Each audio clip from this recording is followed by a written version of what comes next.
Hey guys, welcome to the Take 3 podcast. I'm Evan DeGraff, and today I have found out that Mark Riley is the most overrated competitor in the schmo now. But with that being said, let's throw it over to Jacob London. How you doing, mate? Gee, are you trying to piss everyone off? Let's just start with pissing everyone off. That sounds like a smart idea. Hey guys, I'm here. I am excited to get yelled at a lot for my controversial opinions about Star Wars Episode 9. So, yeah, this will be good. Okay. I also want to throw it over next to Chris Stillman. How you doing, my main man? You chilling? Motherfucker. Really? That's I gotta do what I gotta do. I gotta do what I gotta do, okay? No, you don't. Things just have to happen. Things have to happen. With that being said, I got thrown over to the other Chris, the man who is engineering our show today. Chris Clark, how you doing?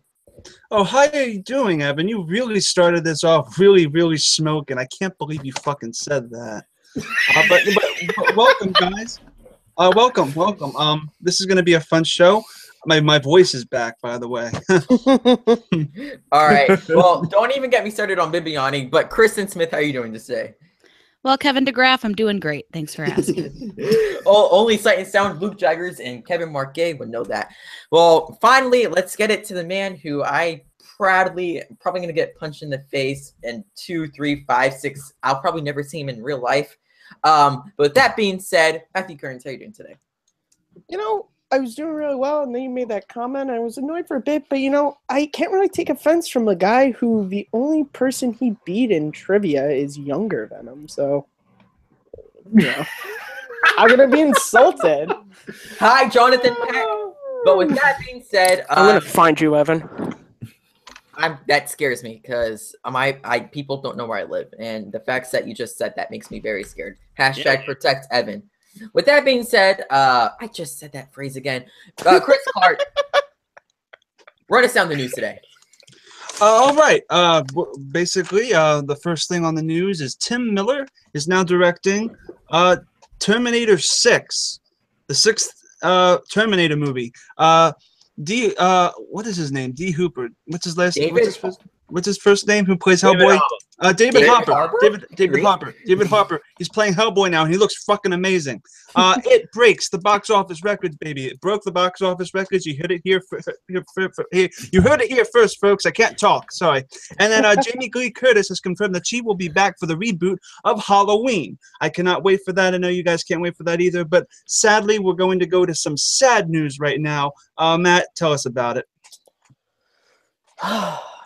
Yeah, this sucks. This news just came today. Harry Dean Stanton passed away. You guys know him from a lot of movies. He had a large body of work, but personally, I knew him from a movie I talk about a lot on Take 3. He was Brain from Escape from New York.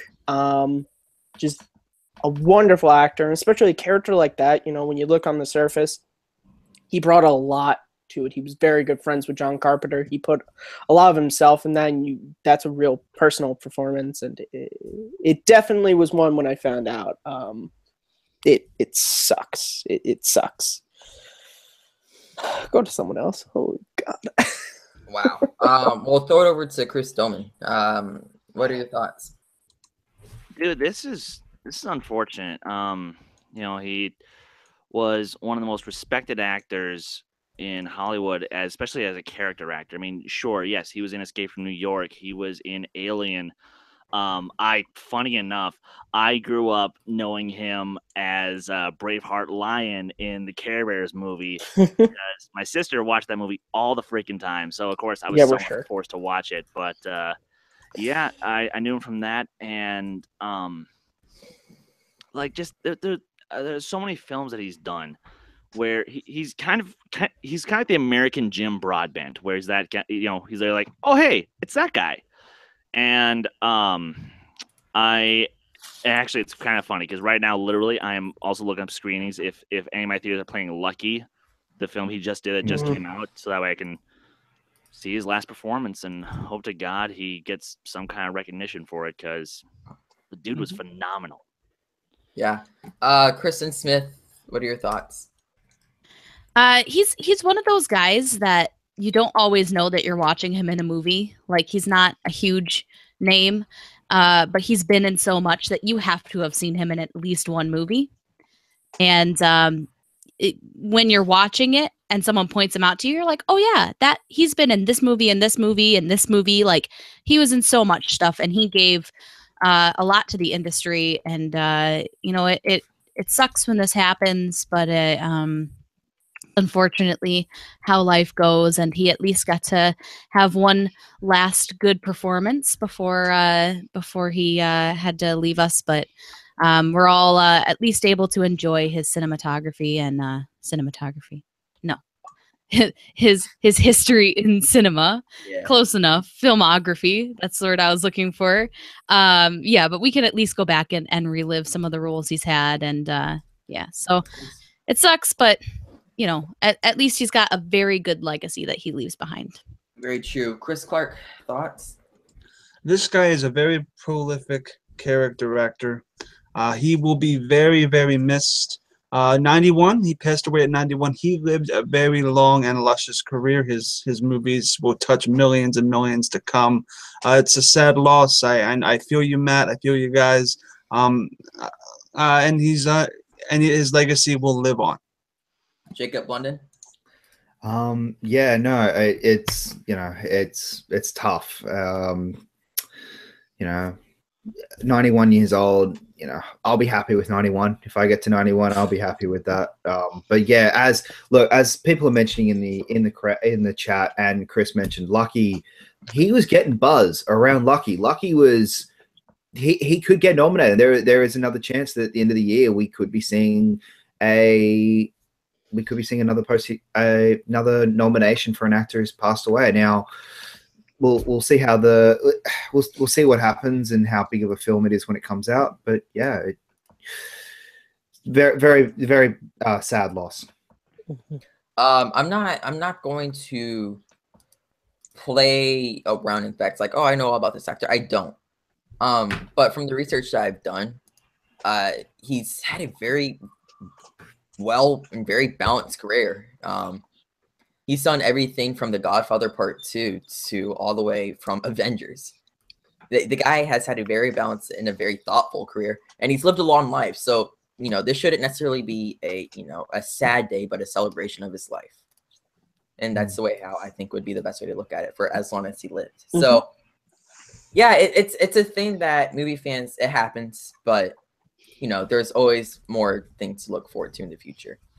But with that being said, I have an itch, and I know I'm going off book a little bit here. I really want to talk about this Hellboy thing before we jump into Terminator. I really, really want to talk about this Hellboy thing real quick, because look, I haven't seen one or two. I'm scrolling through Twitter, and then I see this image. What? This is one of the cool. This is the level of it's the cable image that we got for Deadpool 2, a movie that hasn't even came out. It's that type of level image to me. It just looks super cool, and now I'm actually intrigued to see the new Hellboy. Kristen Smith, what are your thoughts? He looks rad. I was really nervous because no one can really replace Ron Perlman as his character to me, because I love the first two Hellboy movies. I think they're just ridiculously well done, and Ron Perlman is fantastic. But this picture is just awesome. I am really excited for this. I know it's just an image and it doesn't mean anything, but they have the look down, and he looks surprisingly like Ron Perlman in this image. It could literally just be Ron Perlman, and I would never know, actually. So I'm stoked. I'm really excited. So I'm really waiting for the first kind of teaser to figure out what the tone of this movie is going to feel like. But right now, I'm feeling pretty good. Jacob London, what are your thoughts? See, I'm the opposite as you, as someone who said that I'm not the biggest fan of the two Hellboy movies. I think the first one's fun. I'm not the biggest fan of the second one. But that's also just coming from I'm not a massive fan of Del Toro in general. So I kind of am Lost of Animation. the but look, this image was amazing. I loved it, and this image was really, it looked really cool. There was a story rumored going around that it was going to come out in January 2019. That's been since like revoked and debunked and said no, there is no set release date yet. But I like the image. He looks like Hellboy. I'm excited. I want to see how this version is made, and I'm interested in the hard R approach. Yeah, I when I looked at it, it just looks really realistic. It doesn't. I haven't seen the first two Hellboys, but from like any of the small clips that you can catch on TV and whatnot, it looks very comic book like. Like it looks like you're watching a comic book. This scene looks like it could happen in real life, like in a post-apocalyptic world. I don't know the backstory of Hellboy, so don't get mad at me. Dolman, what are your thoughts on this Hellboy image? Because I'm loving it. Yeah, as someone who literally only really knows David Harbour from Stranger Things, I'm glad to see him getting film work. And I gotta say, Jesus Christ, these are great images. I love the look. I love the vibe I'm getting of, yeah, this is kind of like Ron Perlman's Hellboy, but this is a different take, and this is, I think this could be a possibly better take than the two Del Toro films. And granted, I actually like both Golden Army and the first one, but you know, yeah, I'm actually excited for this little reboot, even though I usually am not. But hey, as Bob Dylan once said, the times they are changing. Matthew Kearns, you saw the image. What are you thinking of it? It looks, as everyone said, it looks really cool. Again, David Harbour, really only know him from Stranger Things. And I've never seen the two Hellboy movies. I was a little bit too young when they came out. I've never read Hellboy. The most I know about Hellboy is he's red. He has a giant fist and he carries like a big-ass revolver. That is, so this will probably be my introduction. If I end up seeing this movie, it'll be the introduction to Hellboy. So here's hoping it's a good one. Okay. And then also, Chris Clark, what are your thoughts on the images? The images, he looks really kick-ass. He actually looks like the Ron Perlman Hellboy that we thought. And he actually looks, it could be in the same universe. I mean, it's a reboot, right? So, I mean, they made it look exactly like Ron Perlman's Hellboy. He looks fantastic. He looks epic. And who knows, he might even surpass Ron Perlman. He could theoretically surpass it, and it just makes me excited for the picture. How dare you, Clark? It's film. It's subjective. God. Okay. But finally, we are getting to the sci-fi story that all of you wanted to be talking about. Tim Miller's directing Terminator 6. How excited is everybody about that? I saw that joke coming a mile away, and I went, he's not going to make it. Yet he went ahead and made it. Actually, as a Terminator fan, Matthew, what are your thoughts on this news? Why is there another one? You know, it's kind of like you beat the dead horse with 4 and 5. You dug it. You left the grave. And you said, okay, you tried it. Now you're bringing the horse and you're resurrecting it. Why? To beat it again? God, Terminator, just stop. You know what? I feel like at this point, the Terminator franchise is like my alcoholic friend, where I'm like, just put the bottle down, please. Just walk away from it, please, because you're just hurting me at this point as well as yourself. I'm sorry if that was like a real, No, I real feel life your passion, bro. I'm sorry. Yeah. Oh God. Yeah. I need someone who's a bit. I need someone to know who's a bit more relaxed. Kristen Smith, what are your thoughts and feelings? Yes. Like, why? Just why? I mean, sure, he directed Deadpool, which is a fantastic movie, but Deadpool and Terminator aren't translatable. I don't want a Terminator movie in the style of Deadpool. I don't want another Terminator movie. I agree. That's it, and that's all we need. Talking about all we need, Jacob will skip over you. I'm just kidding. Jacob, what are your thoughts? Oh my God. Okay. I like the news that he's being cast as that he is directing it. I don't like the fact that they're doing Terminator 6. I don't like that fact. The fact that they're kind of letting him do it. Now, this is a James Cameron. It's got nothing to do with Paramount anymore. It's got nothing to do with like there isn't a studio behind this movie at the moment. I'm kind of okay with going, all right, let's give Tim Miller the chance and see how he goes with directing it. And we've only ever seen Tim Miller direct one movie. He's known for special effects. He is known for his ability to, you know, make a film on the cheap. But I'd say if we are going to get a Terminator, he is as better pick than anyone. And we are going to get a Terminator 6. That's not the news story here because that was a news story about a month ago. This is just that Tim Miller's directing it. And Tim Miller directing Terminator 6, I'm okay with it because, yeah, if there is a director that you're going to pick, he's a good director. We're not talking whether or not we want the movie. We're talking if he's a good director. He's a good director. I think it's a pick. Fair point. Chris Clark, you're always full of controversial opinions. What are your thoughts on this one? It's funny you say controversial because we watched the first Terminator recently. It's not good. It's not a good movie, and it's terrible.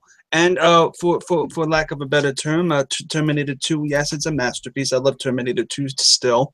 If anything, if this guy can make a better movie than the original Terminator, that's not saying much. He just needs to make a good movie, and I have confidence that he will. I just hope that it's something that is worth the money for the ticket. I mean, everybody loves this franchise. If he can bring something new to the table, so be it. I'm excited. All right, Chris Doman, I saw your face light up there whenever Clark made the correct claim. What are your thoughts? Clark, who hurt you? A lot of How people. can I find them so I may hurt them? Why, my friend? Why?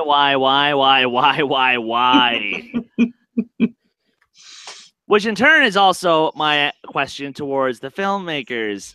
James Cameron, why? I think I have the answer. Okay, look.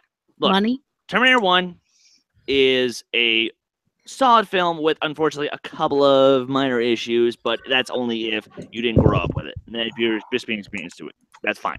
Terminator 2 is one of the best action films of all time. No questions about it. Terminator 3 is a decent action flick that's stupid but fun. Salvation sucks. Genesis is insulting, and like Karen said, you're beating the dead horse. Stop it. True. I get it. For sure. Look, here's my thing.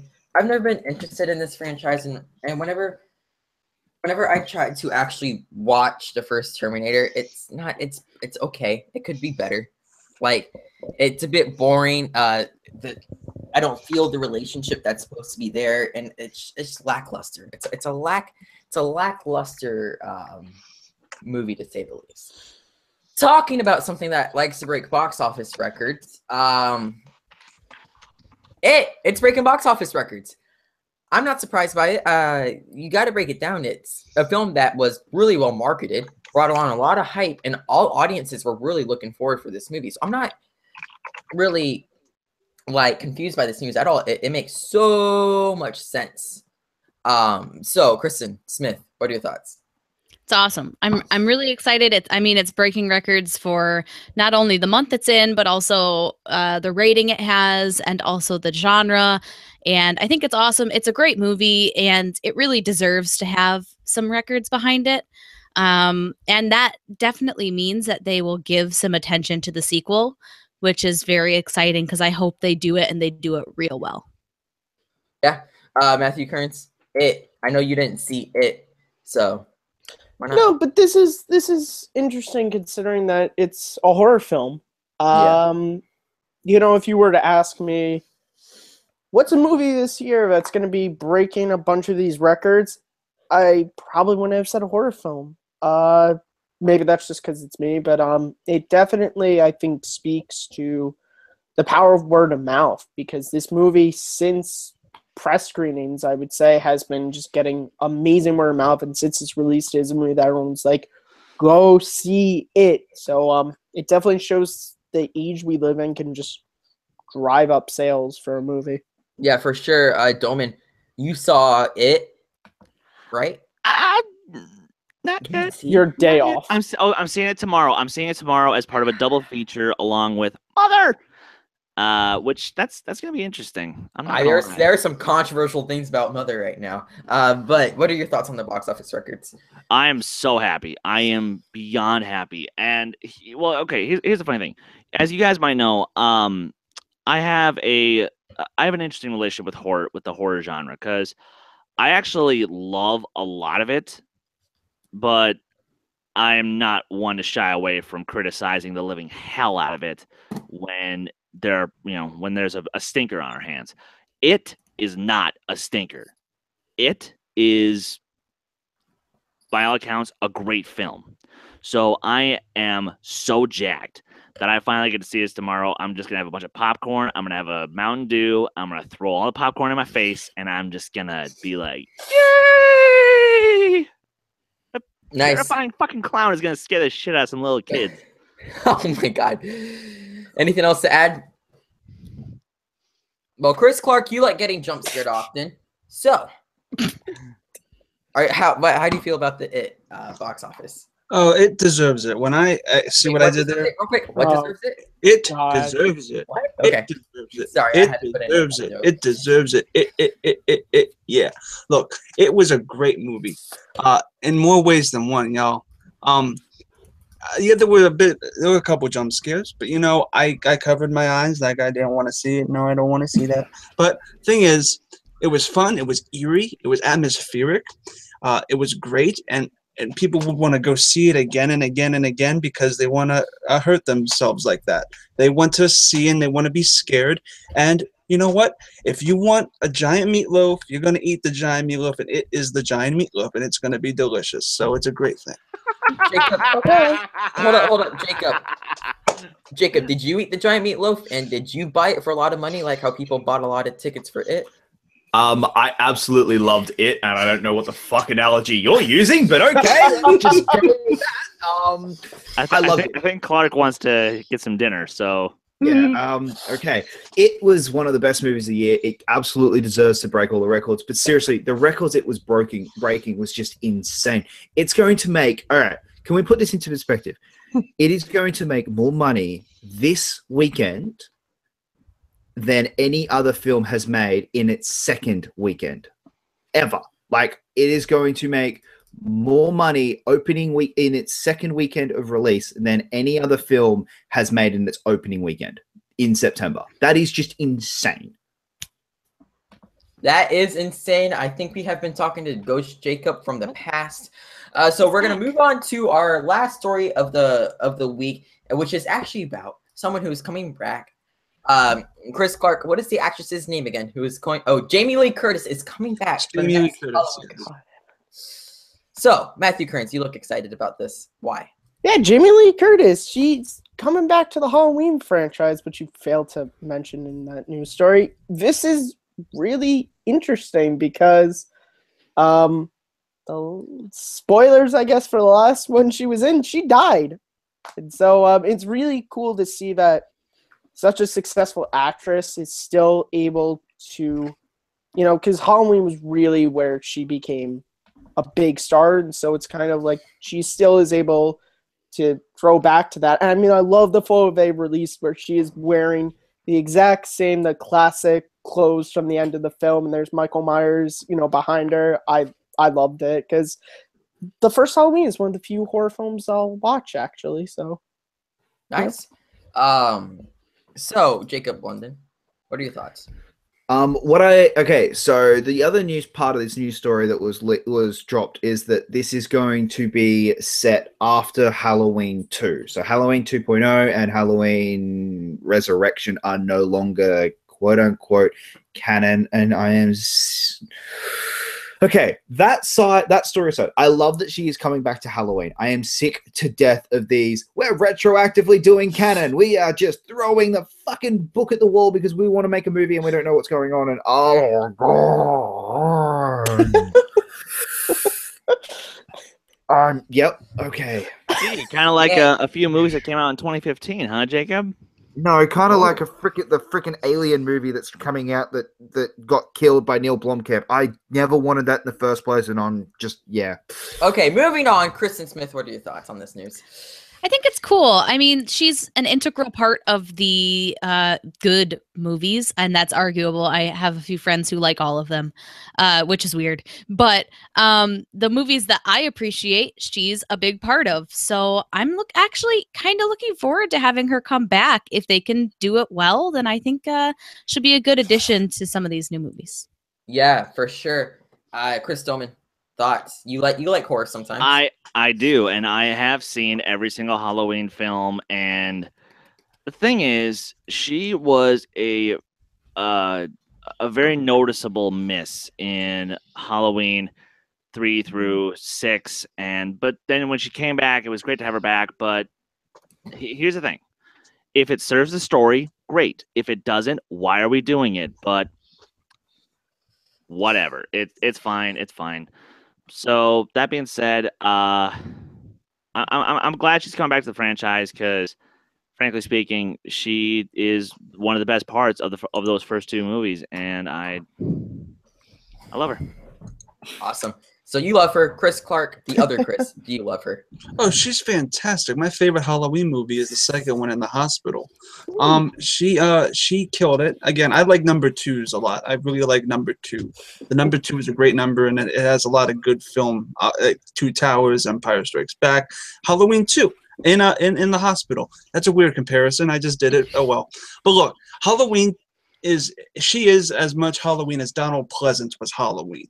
And Donald Pleasance, sadly, is not with us anymore. But if he was, I would hope that he would be in this. Jamie Lee Curtis, Freaky Friday, my girl. She's amazing. I cannot wait to see her. I cannot wait to see her again getting chased around by a guy with a cleaver. But it's going to be great. It's going to be fun. I cannot wait to see it. It's going to be a nostalgia trip. We're all going to eat popcorn and be happy. That's my take. Eating popcorn and be happy. That's what we do in the theaters when we buy our ticket at the box office, which is what we are doing right now. We are about to run in our top 5. Jacob London, lead us. That was pathetic. All right, guys. This week we have our new releases. We've got Mother, All I See Is You, and American Assassin, all opening wide around the country. So, Chris Clark, I'm going to start with you. What are your 5 films, your top 5 at the box office, with American Assassin being your tiebreaker? Well, let me bring this out to you right now. I have number 5. I have Home Alone. Home Alone. Home Again. Sorry, Home Again. I have Annabelle, although it says Annabelle. Okay, thought this said Mulan, but no, it's Annabelle. Mother, and then I have Assassin making 70 million, and I still have It being in the number 1 spot. Wait, did you just say American Assassin making 70 million? 70 million? What the 17. Fuck? Did you say 70 or 17? I said 70. I just, okay. 7-0. You said right. 70. 70. American. We are gonna break so many records in 2017.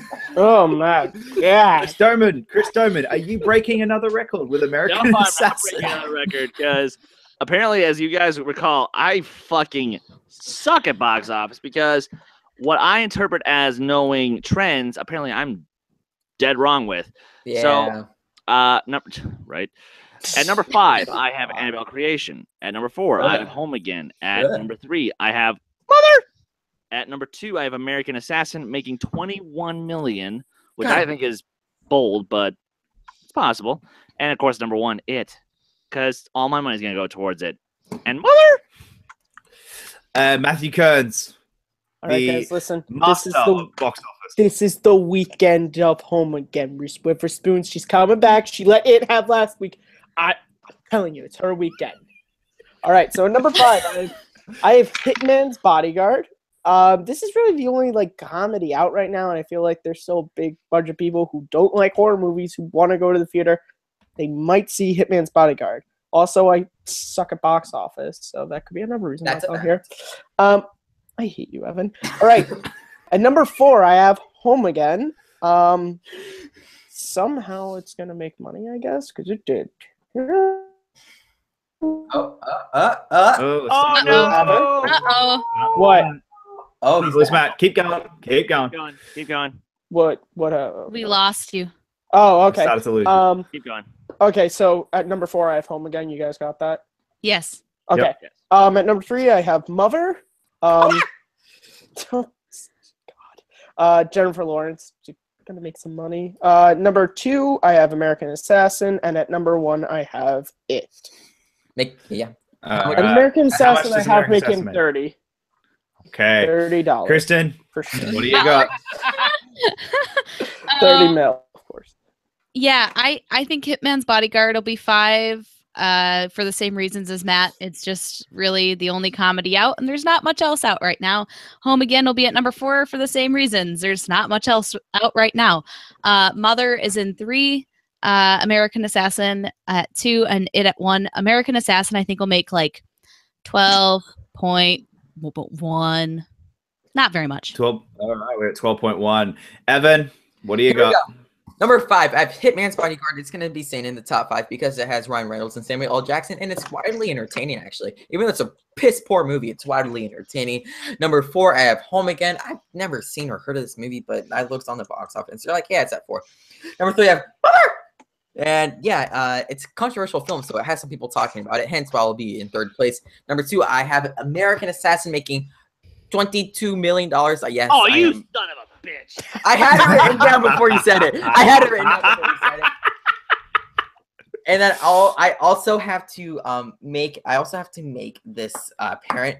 It is at 1, and it has a chance to make $1 million at the box office. I'm saying that right now because Kay said no way, probably 5 million. It's more than 1/5 to the way of 500 million. So there's a chance that it hits $1 billion. Sorry, hang on. Are you saying it's going to make $1 billion? You honest to God think it is going to make $1 billion worldwide? No way. No. Never going to happen. It's going to make a lot of money, like a butt ton of money, and like half of that box office is going to go to Andres Muschet to come back for the second one, but it's not making that much money. It does not get to $1 billion. It will not get to $1 billion. Okay. What's the wager? Okay. It's got to be a good one. You have to see it. No, you have to see it. Yeah. Yeah. Actually, no, we do a watch along. No, if I lose, we do a watch along of it. But if I win, everybody on this panel has to be here for a watch along of Ratatouille. Whoa. So I'm not here. I don't agree with those states. You could make us watch a bad movie as a watch along. So no. Okay. Well, hold on. I'm not a part of this bet. I'm not a part of this bet. No, okay, fine. I'm not a part of this bet. Hey, all of you. Me and Evan. Here's what we're gonna do.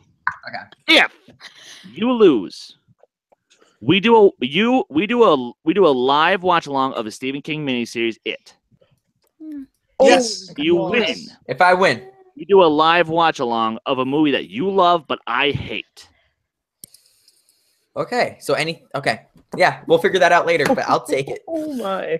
This is gonna be fun. All right. This is that's a different bet. Okay. Evan, you ready for 4 hours of terror? So my last, I'll just give mine real quick, and then we can move on to arguing about another franchise.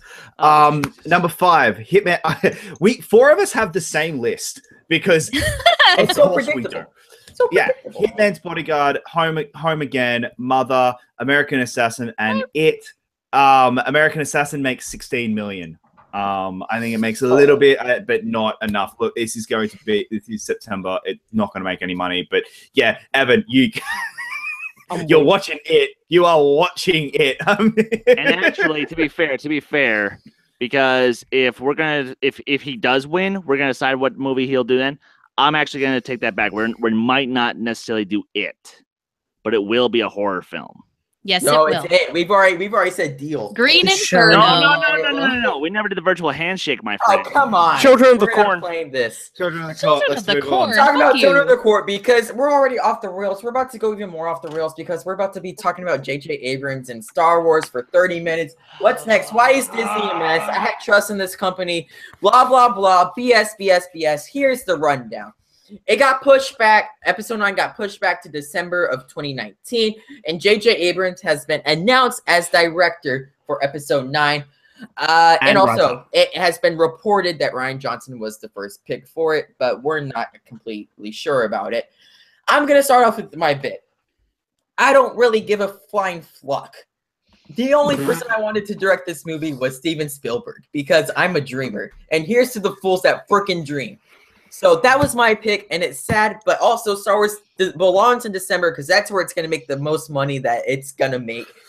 And also, JJ Abrams is a fine director. I want more than a fine Star Wars movie. I need Star Wars. I don't need a fine Star Wars movie. I need Star Wars. Okay, so who's ready to box? Who's ready? Who wants to box? All right, Jacob London. Jacob London, you look like Jeff Horn over there. Why do you look like Jeff Horn? Okay. This is the safest, smartest, best choice that they could possibly have made. It was the only one that you could have made in the situation Disney are in right now. There is absolutely no one else other than possibly Rian Johnson that you could pick that was safe, 100% guaranteed in Disney's hands right now. They trust and make sense. What Disney have gone through in the last 5 months alone, they have lost 3 directors. Josh Trank, at the Millers, and now Colin Trevorrow. All 3 of them simply because.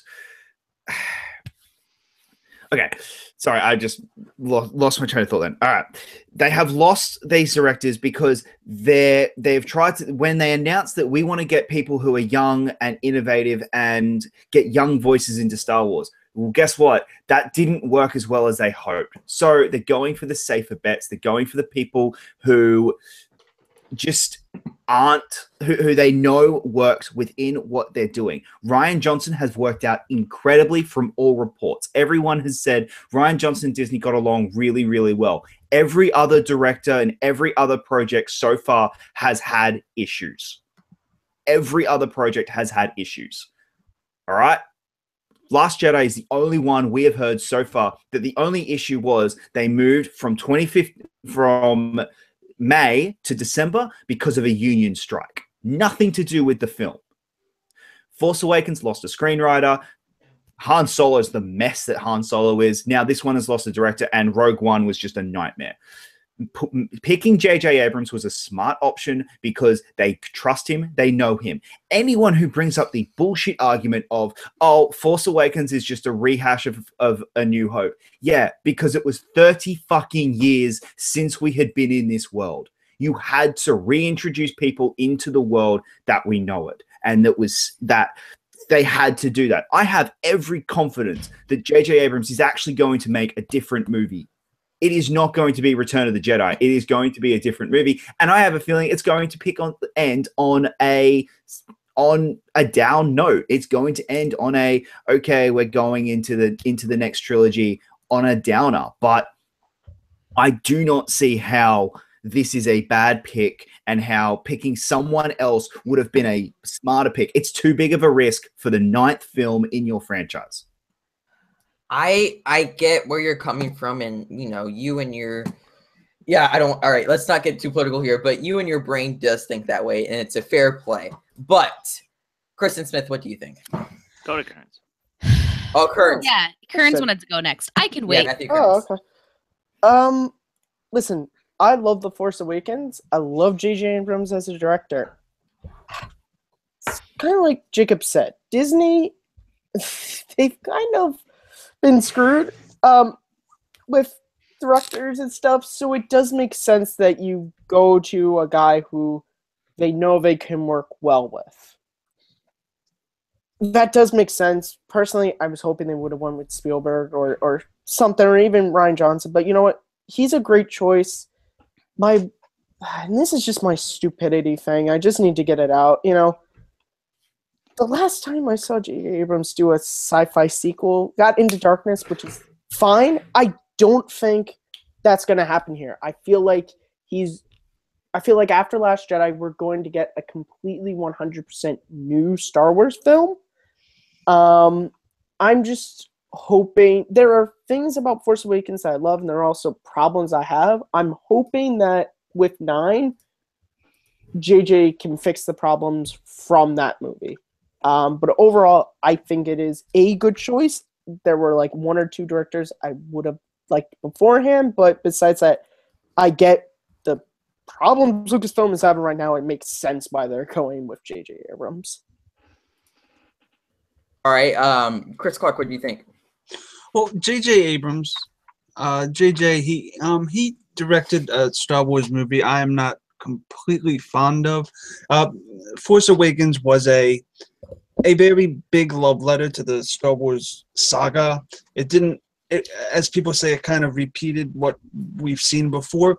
I mean, it did go through my head. Maybe this episode 9 will have a lot of nods to Return of the Jedi. But in this case, since I love Return of the Jedi so much, I'd be for it. Whatever he can bring to the table, I'm sure it's going to be fantastic. They picked him for a purpose. They're not here to sabotage their entire saga. They're not here to sabotage the franchise. He's going to do something good. And, of course, we could have said, why didn't they pick Rian Johnson? We haven't seen his movie yet. So maybe they wanted to go with the choice that the mainstream public knew and trusted. Because we don't know the quality of Last Jedi. As much as we want to speculate, we don't know how good it actually is. But J.J. Abrams could potentially redeem himself in my eyes from Force Awakens and bring us something that's legendary. Oh, that's totally fair, Kristen Smith. Do you think that J.J. Abrams can bring us something legendary? Okay, so look, I think that J.J. Abrams is a great director. I also think that he's a safe choice. Now, do I care about that? No, because he's a great director. If it was a safe choice and he was just okay, sure, fine. But you give him the right story, and I think he'll make something really fantastic. And even The Force Awakens, with some of the problems it had, he was able to introduce a great female lead who carried that movie, a lead who was of a different color, which is fantastic. And also one of the best villains, I think, that has ever been introduced in Star Wars, at least from like a character depth storyline. Like, I think he's got a great storyline. And I think doing all that in one movie, introducing like 2 new main leads plus Poe, who it will hopefully play a bigger part because I loved his character as well, plus new villains, plus a new like big bad with Snoke, plus all the deeper relationships between Han and Leia and all these other characters. Like, he had a lot on his plate, and he had to do something that seemed impossible, which was to take the bad taste of the prequels out of our mouth. Now, you can like the prequels or not. I think that there are parts of them that are fine and parts of them that aren't. But the vast majority of people hate the prequels and did not want more Star Wars after those because they really didn't like them. And what JJ did was he brought hope back into Star Wars. And that's amazing. And so when you look at it that way, why are people freaking out? He made one of the biggest box office phenomena that's ever been made. It was a fantastic movie. It was a beautiful movie. It had great scenes. It had great characters. It had great depth. And sure, there was a little bit of backtracking with the series, but who the fuck cares? Settle down. And the Rian Johnson thing, they offered it to him first. He's tired. Making a Star Wars movie is hard work. He wants to take a little bit of a break. That's fine. The only thing that tells me is that they've seen at least a rough cut of part of the movie, and they have enough faith in that to have given them the next movie, which means that this next movie should be really, really good. So as far as I'm concerned, I have no problems with the next movie coming out, and I have no problems with JJ Abrams taking this back. He'll do fine. Move along. Moving along to Doman. You've had this look on your face, and it's kind of scaring me. Okay. Sorry, Evan. I'm just gonna cut you off right now.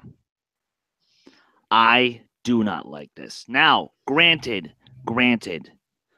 this is not exactly because of JJ, because yes, he actually did a great job directing a very, very well-made film.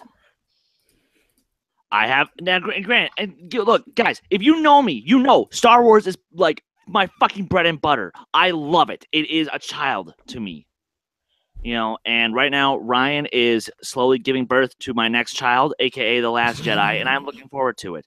Now, where's my problem? Kathleen, hey there, hey, you have produced some great works throughout your time, and I appreciate you for that. Thank you for all you've done for films. However, my dear, I get why you took off Colin, and I appreciate you offered to Ryan first. You look, but my thing is that with JJ, you can argue this all day, all that you want. The one time he tried a sequel, it got ripped to shreds. Because now, look, here's the thing, and Jacob, trust me, I'm ready to go 12 rounds with you, motherfucker. Don't you fucking wait. So excited. Hey. However, finish your point.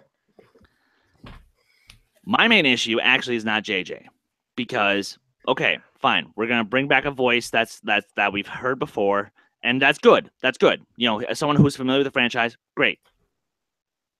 I'm glad that they're pushing to December. That's actually good, because I want Star Wars in December now. It had its time in May. Let's move on from that, because now December is the new gold mine Star Wars has opened. So thank you, Lucasfilm. My problem, ladies and gentlemen, comes in the form of a little-known Academy Award-winning screenwriter by the name of Chris Terrio. Oh, and he's starting to beat around the bush. This guy, I'm sorry. No, Argo, great film. Worst part about it is the script. Easily the worst part of the film, because all it is an adaptation of a novel and a Wired magazine article. That's all it is. And the dialogue, I'm sorry, it's great. It's executed well, but it's written like crap. I have read the script. It's not great. Batman v Superman. Kearns, I know you love it, so I'm sorry, but I fucking hate it because of the script by what's his name? Chris Terrio. Why am I nervous about Justice League? Oh, wait, it's not because of Zack Snyder necessarily, because I actually like a chunk of Snyder's films, but because of a screenplay by a man named Chris Terrio. So, Jacob, come at me, bro. Let's do this. Whoa, okay. Before we get too heated, time out, real quick. Time out. This is movies, guys. Okay, these are freaking. I know. These are movies. He's just brought up a lot of points that I just need to counter because he hasn't actually brought up the whole point. Star Trek 2 was written by Damien Lindelof. Damien Lindelof has yet to actually make a film that is good. He has yet to write a script that is good. Damien Lindelof wrote that script. There's your problem. JJ Abrams is working. Chris Terrio wrote Argo, won an Academy fucking Award for it. Okay? Yeah, he wrote so many better scripts than that came out that year. Jesus! It won an Academy Award. Dude, if you have everyone in the industry saying you won an Academy Award, you won a fucking Academy Award. There is a problem with you and not the script. It's you not enjoying that script, and it's coming down to personal about you not enjoying this script. Chris Terrio is not the problem. Batman vs. Superman. David Goyer wrote that script as well as Chris Terrio. Chris Terrio came on so late for that film. It was insane. The issue, and so what did you get? Oh, we got a really badly written script because Chris Terrio came on really late, and David Goyer, the guy who wrote Blade Trinity, wrote the script. David Goyer is a terrible screenwriter, and I've never enjoyed any of his films. We have yet to see what Chris Terrio can do by himself with another really great screenwriter. We are seeing it in Justice League. We will see what happens when Justice League comes out, and it will hopefully be fantastic, and I'm looking forward to that. With episode 7, look, JJ Abrams is writing it with Chris Terrio. I don't see where the issue, out of all of the information we have gotten so far, where is the negative of that? Because so far they have all shown that we can do great stuff when we work together, when they are working together without the, pile of shit screenwriters that they've got, which in Lindelof is terrible. I've never liked Damien Lindelof, and I have never liked David Goyer. Yeah. Okay. Fair enough. I'm gonna peep in real quick and be the man in the middle. I don't have the business wise. This move makes too much sense. You're bringing a director that has made money for you before. He's made a good film, and the screenwriter has proven himself. You can't debate that. The writer's proven himself. The issue I'm having though is the first 3 Star Wars films to come out for me were like, when you put it into perspective, those 3 films were groundbreaking. They changed the way people look at cinema. I don't think The Force Awakens did that. Now, I think there's a debate that The Last Jedi can do that. I just don't think JJ Abrams can make something groundbreaking. Am I still going to be the first one in Tampa to go in line and actually buy a ticket? Yeah, but it's not going to be a groundbreaking Star Wars movie. And that's like my one issue that I have with JJ Abrams directing. But that's it. It's the fact that I don't think it'll be groundbreaking. Chris, and go that's ahead. my thing too. You mentioned how you think that episode 9 is going to end on a downer. No, it's not. It will not end on a downer. It will end on a happy victory celebration, a la Return of the Jedi, where sure, we have a film that goes to some dark places, but ultimately it's it's happy, and we're dancing with the Ewoks, or in this case, we're dancing with the Porgs before we cook them up and eat them. At least I wish. Whoa. However, Porgs the are porgs. the best. I know. Don't diss the porgs, Chris. I know. I am evil. However, you can boil them, mash them, stick them in a stew. But the thing How is, dare you, sir? however, my thing is, if you're going to try to tell me that, because look, I just want the best person for the story. And I think JJ actually did a great job setting up this story. I may not necessarily like the way the world has evolved from 30 years to now. However, I think that Rian Johnson will do an incredible job, moving us further along in this new Star Wars canon universe. However, we need to have another voice because look, let's face facts. Kathleen will breathe down JJ's neck because lest people forget, when Force Awakens was being made, those two clashed a lot. Because ultimately, she was trying to tell him that what he was making, that's not Star Wars. What's she going to do this time? She's going to breathe down his neck, and she's going to tell him that's not Star Wars. Okay, fair. I have one last point, and then I will be done. You're complaining. You're saying, I want the story. I want the story. And Evan said that these films were game changers. The story in Star Wars isn't what changed the game. No. The filmmaking in Star Wars is what changed the game. So you're arguing about a script and about the story, and I'm looking at, and that isn't something that is going to change the game. A New Hope didn't change the game in screenwriting, and it changed the game in special effects. Force Awakens did change the game in terms of, oh, hey, you can bring a dead franchise, and Star Wars was dead. Like, it had died, and you can bring it back to life. And that's what Force Awakens did. I think him coming back for the last film is a smart idea to close out his trilogy, and Rian Johnson has the middle film that is the setup, and JJ Abrams does the payoff. All right, well, Kristen, Matt, and Clark, all of you guys have been watching Mommy and Daddy fight. So, you guys want to weigh in on their divorce? Can I live with Daddy, or which one is Dad and which one is Mom? You may come live with me. It's fine. It's fine. Oh, so Jacob is Mom. Jacob is Mom. Ooh, I'm sorry.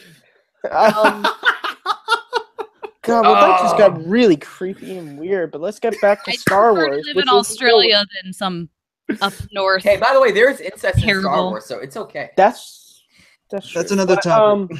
Yeah, that's a completely different topic. Maybe JJ will touch on that in episode 9. I'm sorry. Whoa! Listen, this is all crazy. We have not even seen Last Jedi. We don't know. I'm fairly certain that if Last Jedi does what Empire Strikes Back did, it's going to set up for the story we're going to get in episode 9. So I don't know what story we're going to get. I'm hoping, and I know Lucasfilm has had problems with this, I'm hoping that they're making the decisions best to finish off this trilogy. That's all I'm hoping as a Star Wars fan and as a film fan. I just want a good movie at the end of the day. I don't care about, really what a previous, writer did, good or didn't do. I mean, yeah, sure, that plays, but like, if they knock it out of the park with this movie, I'm fine with it. I just want a great movie, and I'm hoping Kathleen Kennedy is bringing us that, because she, like we said, was producer on some of my favorite films of all time, so I have faith that she's making the good decisions, and I'm hoping JJ is going to bring a fantastic movie. That's all I want at the end of the day. It's just a great film to end this trilogy out on. All right, Kristen Smith, thoughts?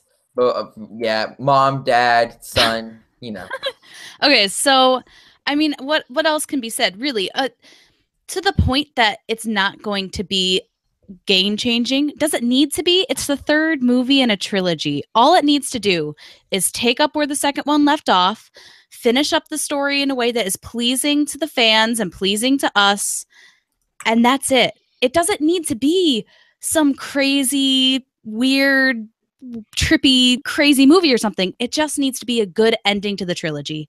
If that's what we can get, then that's what I want.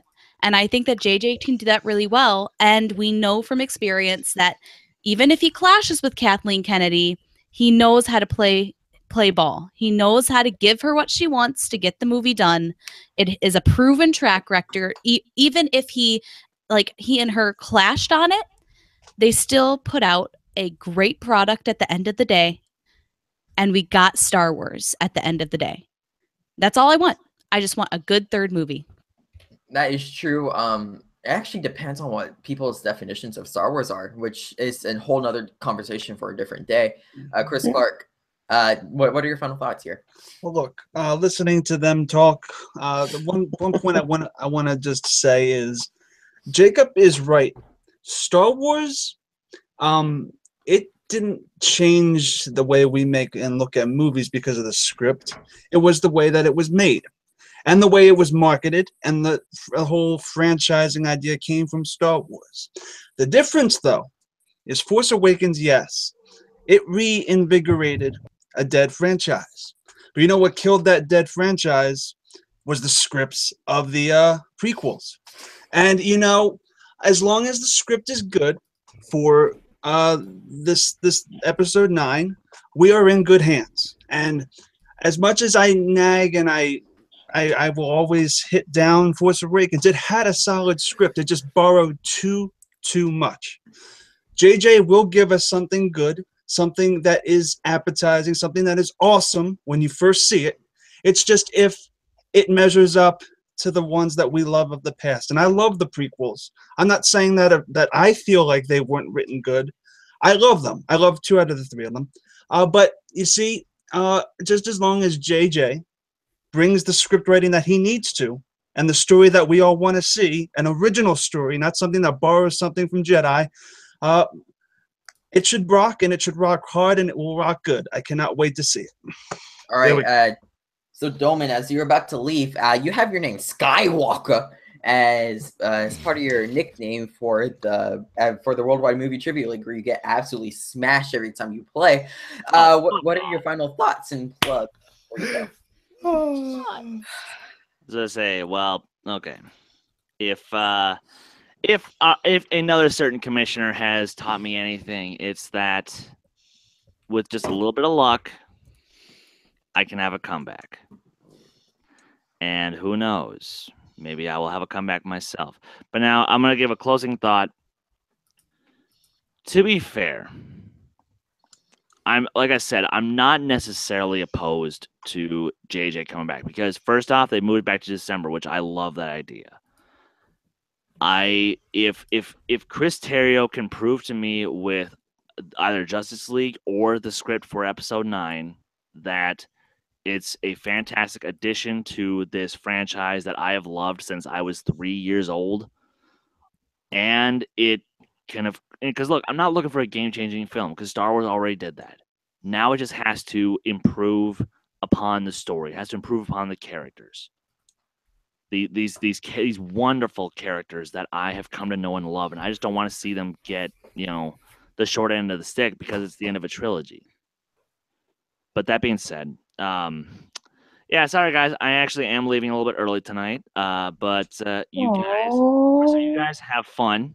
Talk about the movies of 2015, and some other time, hopefully I'll get a chance to just gush about Mad Max Fury fucking Road some other time.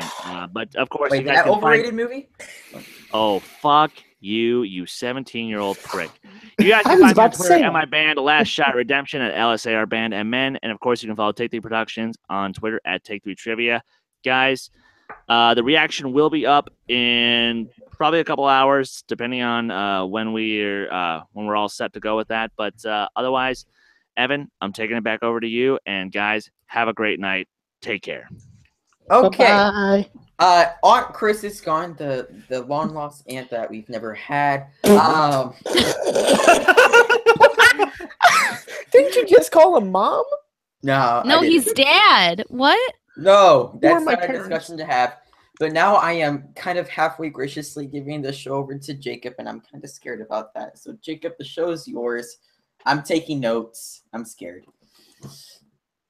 All right. I think I have fire somewhere. So let's just burn this place down. Now, all right, guys, we will be doing our 2015 look back on the year of 2015, just like we did last week with 2016. It's going to be slightly different, but let's start with January 2015. It was a big month. Taken 3 was the #1 film in 2015 at the box office, followed very closely by our #2 film. Evan, talk about Paddington. Paddington! Yeah! That damn British bear was so great. Actually, no, he came from Colombia, but that's a different story. No, it's a great, well told, fun, heartwarming movie. It's short, sweet, has everything that you need, and it's great to have with the freaking warm cookies and milk. And that's exactly what Paddington gives you. And if you haven't seen the movie, see it, because it's really, really freaking good. Yeah, anyone in the chat, Paddington in America was 2015. If you live in literally any other country in the world, it was 2014. But Paddington was a 2015 movie. Evan, I'm going to go back to you again. What were your thoughts on Dope? Oh, man. Dope was... I just saw it for the first time in the car driving back from Louisiana. Dope is one of those movies where you think at first it's going to be a fun little... small story, but then at the end, it turns on you and it turns into something bigger and it tells a larger story. And then once you start connecting all of the thoughts in your head about the facts that racism plays into a part of the school system and, becoming part of college. And once you connect all the dots into what the movie's actually trying to tell you, Dope becomes a really dope movie. So... I was waiting for him to say. Shame. Waiting for it. Wait. Also, by the way, one of the actors in Dope Shame. was Flash in Spider-Man: Homecoming. Fun facts for the day. Huh. Fair enough. He was also in Grand Budapest Hotel. Who's that kid? Oh, The other big movie that came out in January. These were Sundance films as well. That's why I'm considering them in January because, well, January had nothing.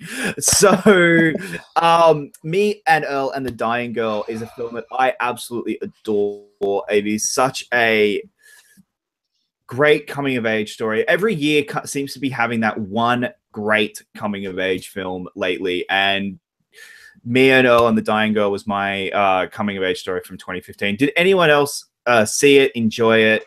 Evan, you seem to have seen it and loved it. I liked it a lot because it was experimental. I think what a lot of people forget about this movie is the way how it was shot, the way how the story was told was kind of experimental, and it definitely had an indie pick feel vibe to it for sure, and it tore me apart. I was in the car crying for 30 minutes in front of my parents, and like, what are you doing, Evan? And we're driving back from Louisiana. Like, what do you? I just watched this movie, okay? The girl did this, and the guy did this, and it's just so sad. Yeah, Me or the Dying Girl, really impressive, really good movie. Yeah, that's a really fantastic movie, and I really love it. But does anyone else out of those three movies? Does anyone have anything else they want to add to January 2015? It wasn't the best of Januaries, and for a year that I consider to be one of the better years of film, it started terribly. My dad's business was in Taken 3, Ruby's pawn shop, because my dad's business is Ruby's costume. Well, it's not. He works for Ruby's costume. They filmed in front of it, and so to make it cheaper, they called the pawn shop Ruby's Pawn Shop. So that was something when I saw that. The movie itself sucked. All right, guys, let's move on to February. Now, the big movie from February 2015 was, of course, 50 Shades of Grey, and that was the #1 film at the box office with $166 million domestically. But the movie that everyone still talks about, and we are getting the sequel, and someone here is seeing it on Monday. Kingsman: The Secret Service came out in February 2015. Chris Clark, I'm going to start with you. What are your thoughts on Kingsman: The Secret Service? It was a fun movie. I'm trying to remember a lot about it. It was a good movie. It was fun. It was entertaining. The cinematography was fantastic. The editing, over the top. It really deserves that sequel. And I didn't expect that death to happen to that main character that happens at the end, who is surviving in the second one. That threw me off on the trailer. But I can't wait. They built that death up really good in the movie. I remember that vividly. Kingsman was a fantastic movie. It was fun. And yeah, I'm just bullshitting. Thanks, Jacob. Kristen, I'll go to you. What were your thoughts on Kingsman: The Secret Service? I loved Kingsman. It was such a surprise because the trailers looked fun, but I had no idea it was going to be as good as it was. And like I said, it's just a fun movie. It felt a lot like going to the movies to watch like James Bond, how it used to feel, where it was just fun. And it was new, which was great because it wasn't like anything I'd ever seen before. The comedy was there. The action was there. The action was really smart the way that they filmed it. And I love when you do smart action because lazy action just pisses me off. Fast and the Furious. I'm looking at you, wherever you are out there. And it was so good, and I cannot wait for the sequel. I got a text earlier, confirmed to watch it opening weekend, which is a big deal for me. We don't go to the opening weekends movies all the time anymore. So we're adults and we have lives and we're busy. So I'm very excited. Adulting sucks. Evan, yeah. Adulting doesn't. Were you even allowed into Kingsman: The Secret Service when it came out? Oh. And Evan's gone. I'm back. I'll take that blow. I guess that's what I get for telling the truth about Mark Riley. As I was saying, look, Kingsman: The Secret Service is one of the best movies of that year, without a shadow of a doubt. It's so much fun. It's over the top. It's very stylized, but still keeps to the narrative that it needs to be keeping towards, and that's what those films that are like that need to do. And guess what, suckers? I see the movie on Monday because I am a boss. And that review will be coming as soon as it can. Yeah, sure. If you're allowed in, again, of course. All right, guys. I'm 17 years old. All right, and with that, we move on to... Oh, sorry, I want to give my thoughts. Kingsman's my favorite movie of 2015. I loved this movie so much. It was amazing. I just fell in love with it when I watched it. When I got to the theater, I got to see it really, really really early, early. And when I saw it, it was filled with kids in the theater because it hadn't been rated yet, and there wasn't an R-rated trailer yet. So parents thought this was a cool little kid spy movie. Yeah, that ended real quick after the opening scene, and that was hilarious to watch. But again, the church scene to me alone is just one of the best moments. And so is the ending with everyone's heads. Just absolutely amazing scene. But let's move on to I wear the same shirt all the time. All right, this is a jumper. I wear it all the time. I don't wear it during work. All right, guys, let's move on to March. Cinderella was the #1 film of 2015 in March with $201 million worldwide. The other big movie in March that month was It Follows. Kristen, any thoughts on these movies? I like how you think because I'm a girl, I saw Cinderella. Fuck that. I didn't see Cinderella. I don't. No, I just missed it. No, that's cool. It's cool. I did see It Follows, and I love It Follows. It was a great original horror idea. I love when we get good original horror. It was creepy and it fit with the times, and it felt like one of those old PSAs, like if you have sex, some creepy thing will come and kill you.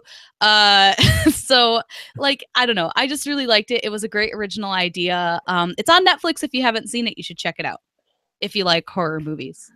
Definitely. It Follows. I really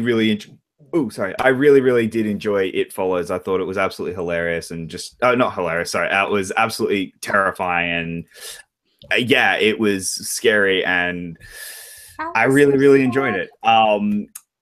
Evan, what was your thoughts on Cinderella? Look, I need Disney to keep begging people for money, and I absolutely love it. I need Disney to keep begging people for money. Beauty and the Beast, Cinderella. And when Cinderella came out, I was shocked. I'm like, really? They're doing a Cinderella movie? Do I really need to see this? I saw it. My eyes lit up. And I was like, oh my God, what am I watching here? This is amazing. And I just love it, man. I love these movies whenever they come out. I know. It just puts me back into my like 8-year-old child right here. You know, not even 9 years yet. My 8-year-old Evan loving those films, and it's just something that I can love and respect, if that makes sense. Yeah, Cinderella to me was one of those movies where I went into Cinderella after Maleficent. I said, I'm done. I am done with these live action remakes. I am no way, no, and I am done. Maleficent was terrible. Alice in Wonderland was terrible. I hated all of their movies. And then Cinderella, the trailer for Cinderella came out. I really fell in love with the trailer. Then everyone was saying how amazing it was. So I went, all right, fine, I will go see it. And I absolutely adored the film. Chris Clark, have you seen either of these?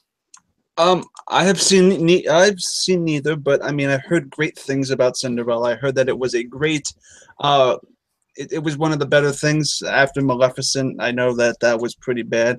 Cinderella, I heard, was even better than Beauty and the Beast, which surprises me. I know my aunt really likes actually the live action Cinderella and Beauty and the Beast. So neither of these two I've seen. It Follows, I've heard great things, especially from Kristen right now. So yeah, I haven't seen either of these, so I plead the ignorance. Okay. Matt, what about you? I did not see It Follows, but I saw most of Cinderella when my sister was watching it once. It was good.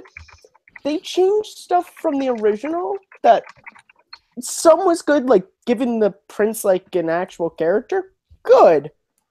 Giving Cinderella friends, bad. Completely ruins the whole point of her being like locked in the house as a servant, and but that's another discussion. It was good. I just think the animated one is a better telling of the story. All right, guys. So that is March 2015. Then we got into the big month, the months that started to April started to actually give us a massive, massive box office hit in Furious 7. It made $147 million opening weekend alone, $350 million total gross domestic. Guys, Evan, what were your thoughts on Furious 7? There are stupid movies, and then there's this one. I love it. I don't care. Like, all the haters in the world can just be like, "Ah, man, these movies are so stupid for me, man." And I'm just like, yo, it's flying cars. They go anywhere you want, and you can just sit back. And there's also eye candy there as well. There's everything for you for a person to want. I almost got myself in trouble there. Yeah, just a little bit. Before we actually get into discussing also just Furious 7, the other big movie that came out in April that I don't want to miss because it was a huge film in April, which just didn't make any money, and that is Ex Machina. A really, really fantastic film. Kristen, talk about both, talk about one, up to you. Ex Machina is a fucking fantastic movie. I loved this movie. This movie was literally almost everything on my list is something that, well, not everything on my list, but a lot of it is like an original idea. And I love original ideas in cinema because everyone complains everything's a remake, everything's a reboot. No, there's plenty of original stuff out there. It's just no one's watching it. No one's paying attention to it. You have a beautiful film like Ex Machina come out, which is creepy and beautiful and interesting, and no one watches it. I just don't get it. It won an award for the visual effects, I believe, which definitely deserved.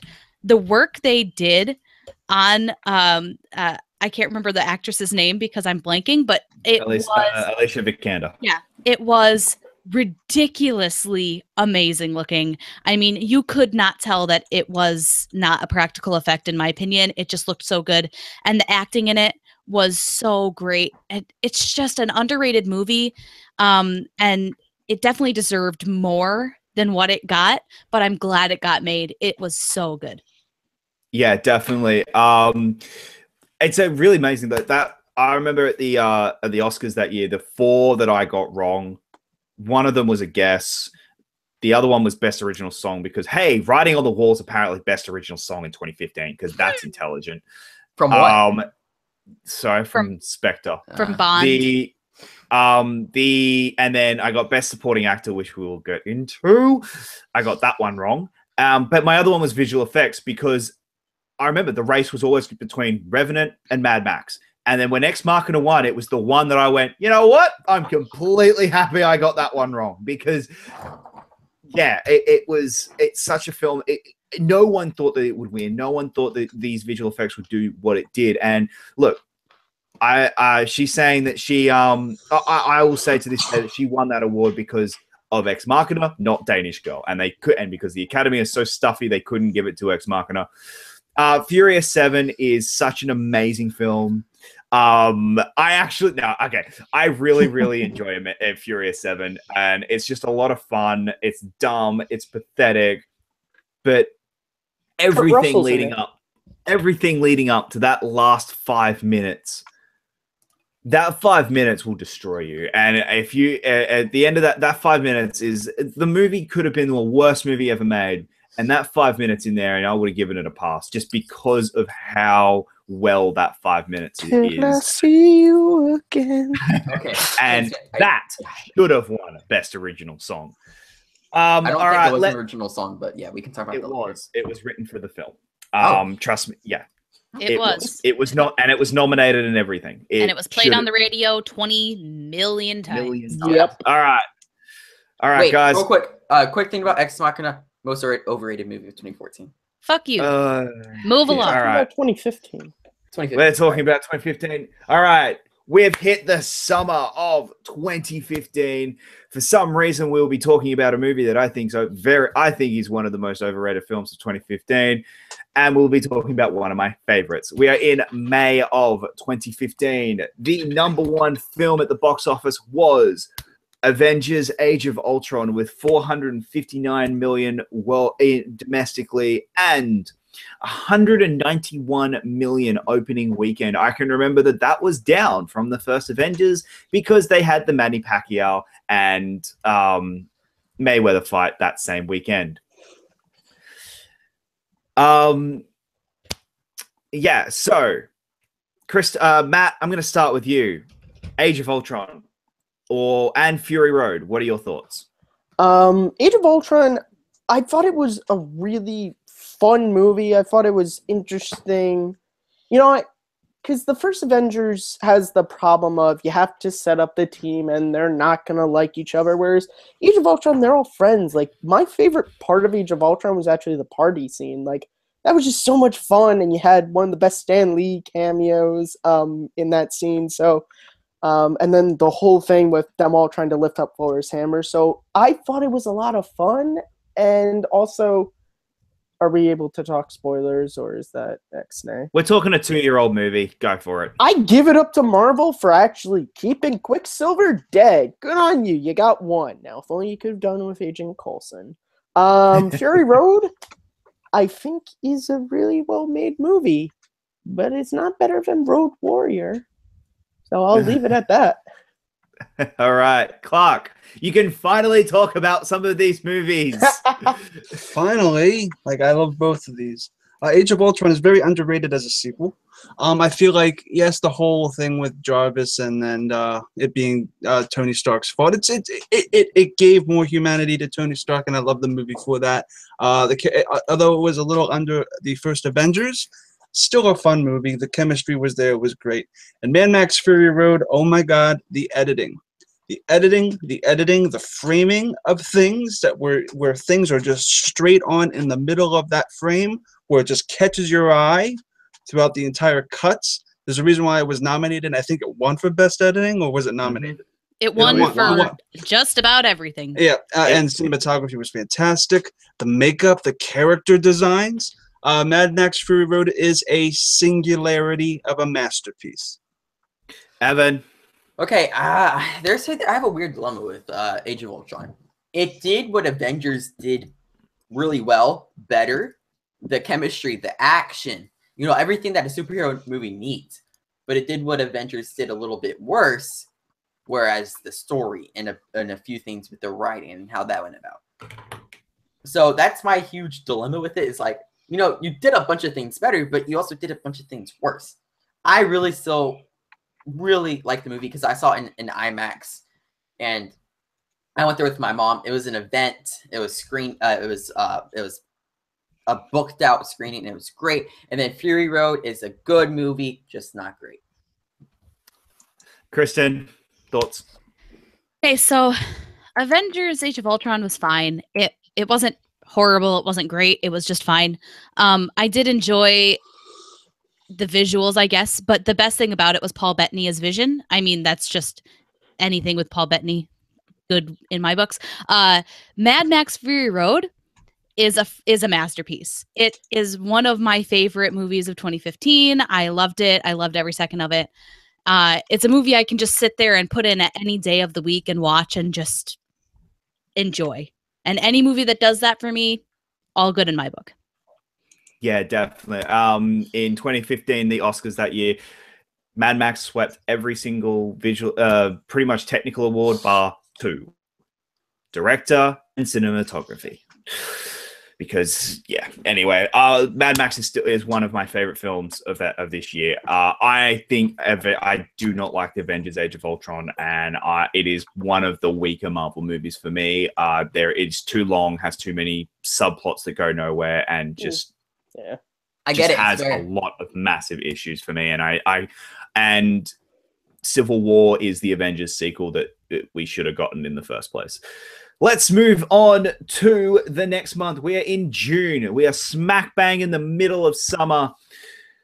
The biggest surprise hit, and I don't think I'm exaggerating when I say this was the surprise hit of 2015. There was no other film in 2015 that surprised anyone more with the amount of money that it made than Jurassic World. Opened to $208 million domestically, $652 million domestically at the end of its run. That is insane for a movie that is a 20-year-old sequel, essentially. Matt, let's start with you. What were your thoughts on Jurassic World? Plus, we've also got Inside Out and Spy. Whoa. I did not see Spy, but I love Jurassic World. I think it is the best Jurassic Park film since the original, which is one of my favorite movies of all time. Is it perfect? No. But kind of like what Kristen was talking about Fury Road, Jurassic World is a movie I just like to throw on my TV every so often, and I have a lot of fun with that movie, especially when you get to that last act. People who have seen the movie know what I'm talking about, and I'm not spoiling it for those who haven't seen it. Inside Out, one of these two were both in my top 10 of the year. Inside Out was a really interesting Pixar film. It took an idea that has been bounced around Hollywood and television for a lot of years, but it did it in a very unique way. And I love the movie. It's one that I think a lot of kids need to see if they haven't. So June was a good month. That was also when I graduated high school. 2015. Evan, move on to you. Yeah, look, here's when you break it down. Spy is arguably the best comedy of 2015, and people forget about that movie, and it's kind of upsetting because just some of the beats that were in it with Jason Statham and Melissa McCarthy, it's just such a really funny movie, and I really, really love that. And let's move on over to Inside Out. Man, did this movie put me through a roller coaster of emotions, no pun intended at all. It's arguably one of the best Pixar movies. It's not the best Pixar movie, but it's arguably in my top 5 for sure. I love it so much. And one last thing, Jurassic World is in my top 10 for the specific reason that I saw it in the theater. You're gonna hear me talk about theater experiences a lot. I saw it in the theater with my little cousin who was about 10 years old, and I don't think I've seen so much joy on a 10-year-old's face in a long time. And it was a lot of fun to watch. Exactly. I still remember when that one came out, and just all the kids they loved it. Kristen, thoughts? Inside Out is a beautiful film. It is just a great way if you're want to cry, just pop that in. You'll pretty much cry right away. And it's Pixar at its best. I mean, they just did a fantastic job with this movie, and I appreciated that it was a look into kind of the growing up as a female, and not like a stereotypical female, because she was like really into hockey and all this stuff, like stuff that is good for girls nowadays to see. That you don't have to be a stereotypical kind of girl. And so I loved that. I thought that it was just beautiful. I wish it had been out when I was a kid. Jurassic World, I have big problems with Jurassic World. Most of them are the humans in the movie. Bryce Dallas Howard running in those heels. Just take your damn shoes off, lady. You'll run a lot faster. The human characters are all just a blend of blah to me in this movie, and the dinosaurs are fantastic. So I suppose if you're going there for dinosaurs, then you're set. If you're going there for a theatrical experience like Jurassic Park was, then yeah, it did not hit the bar for me. Chris Clark, thoughts? Yeah, Inside Out is a fun movie. It's actually really emotional, as Eben and Kristen had said. It's if you want to cry, pop that in or watch Old Yeller. Either or. Really, I don't. Yeah, but Inside Out is really, really, really sweet. I wouldn't watch it. It's not a Pixar movie I watch all the time. But you know, like Ding Dong, the death of Ding Dong is terrible. Wait, Ding Dong? Bing Bong. Bing Bong. Not Ding Dong. Wow. Said he doesn't watch it a lot. But yeah, it's not something like Toy Story 2 or 3 that I would watch incessantly. But look, what was the next one? It was Jurassic World. Jurassic World is fantastic. Look, I'm the person who likes Jurassic Park 2 the best, The Lost World, and actually Jurassic World is my second favorite. I love Vincent D'Onofrio as that security guy, that badass security guy. Chris Pratt is amazing. It's fun. I can watch that any day of the week and I still enjoy it. So Jurassic World is amazing and kick-ass. All right. Let's move on to July. The #1 film in July with 115 million opening weekend and 336 million domestically was Minions.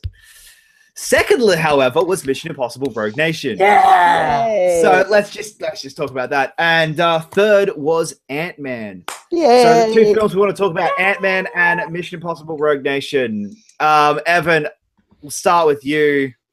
Talk about these films. I've made the claim that Mission Impossible: Rogue Nation is the best action film that I have ever seen. That I've ever seen. And you guys need to know that I haven't seen many movies, so but I have seen Die Hard, and Mission Impossible: Rogue Nation is a better movie than Die Hard. And I will continue to make that claim for as long as I can. It's a great movie. It tells a very flowing story, and it's just a lot of fun. And then Ant-Man, it was so small, and it blew up into something bigger. So I had to. Yeah, you got it. It was just a lot of fun, and I definitely want to see Paul Rudd as Ant-Man again.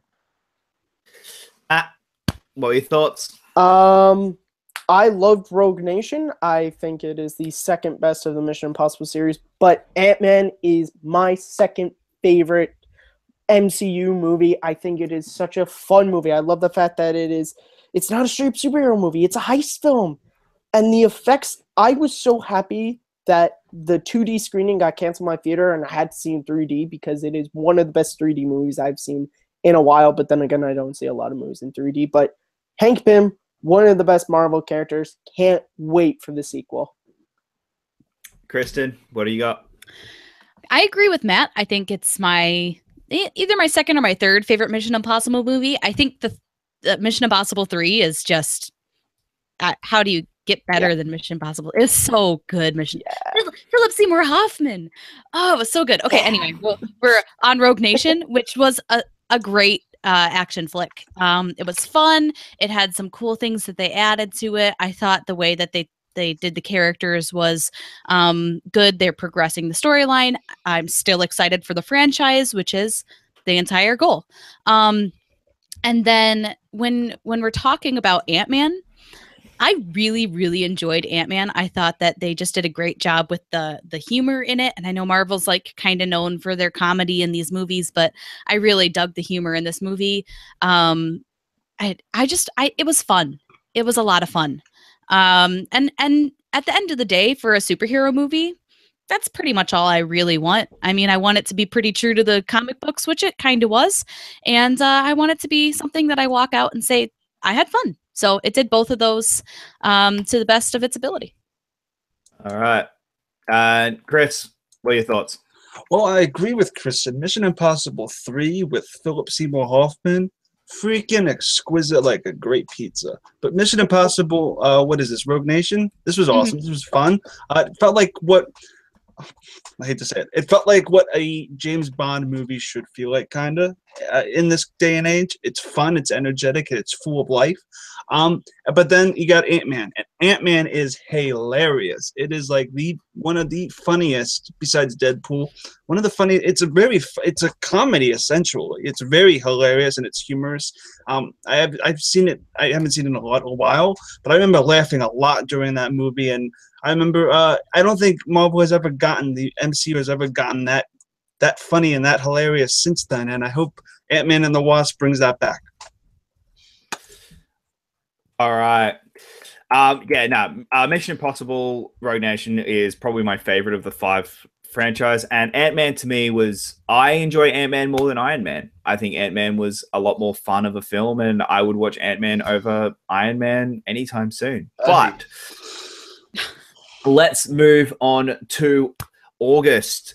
The #1 film in August was, as I just decided to close that down by accident. Straight Outta Compton. #1 film was Straight Outta Compton with $161 million domestically. We are outside the summer, no longer getting those massive $100 million openings. The other big film was The Man from U.N.C.L.E. Didn't perform nearly as well as they wanted it to. Kristen, what were your thoughts on Man from U.N.C.L.E.? You know what? I was pleasantly surprised by this movie. I was not looking forward to it given the casting, and I actually put it on while I was painting my house one day and ended up not painting any of my house because I just sat down and watched the movie instead. And I thought it was very good. I'm actually excited for the sequel. I think they did a good job with the characters, and I was very, very pleasantly surprised. All right, yeah. To me, Man from U.N.C.L.E. was a bit of fun. To me, it's the second worst spy movie that came out in 2015, and there was a lot in 2015. Spectre's still the worst, but we will get to that. Straight Outta Compton, I enjoyed, but the third act really hurt that movie. Like, really, really hurt the film. But that's it for August. Let's move on to September.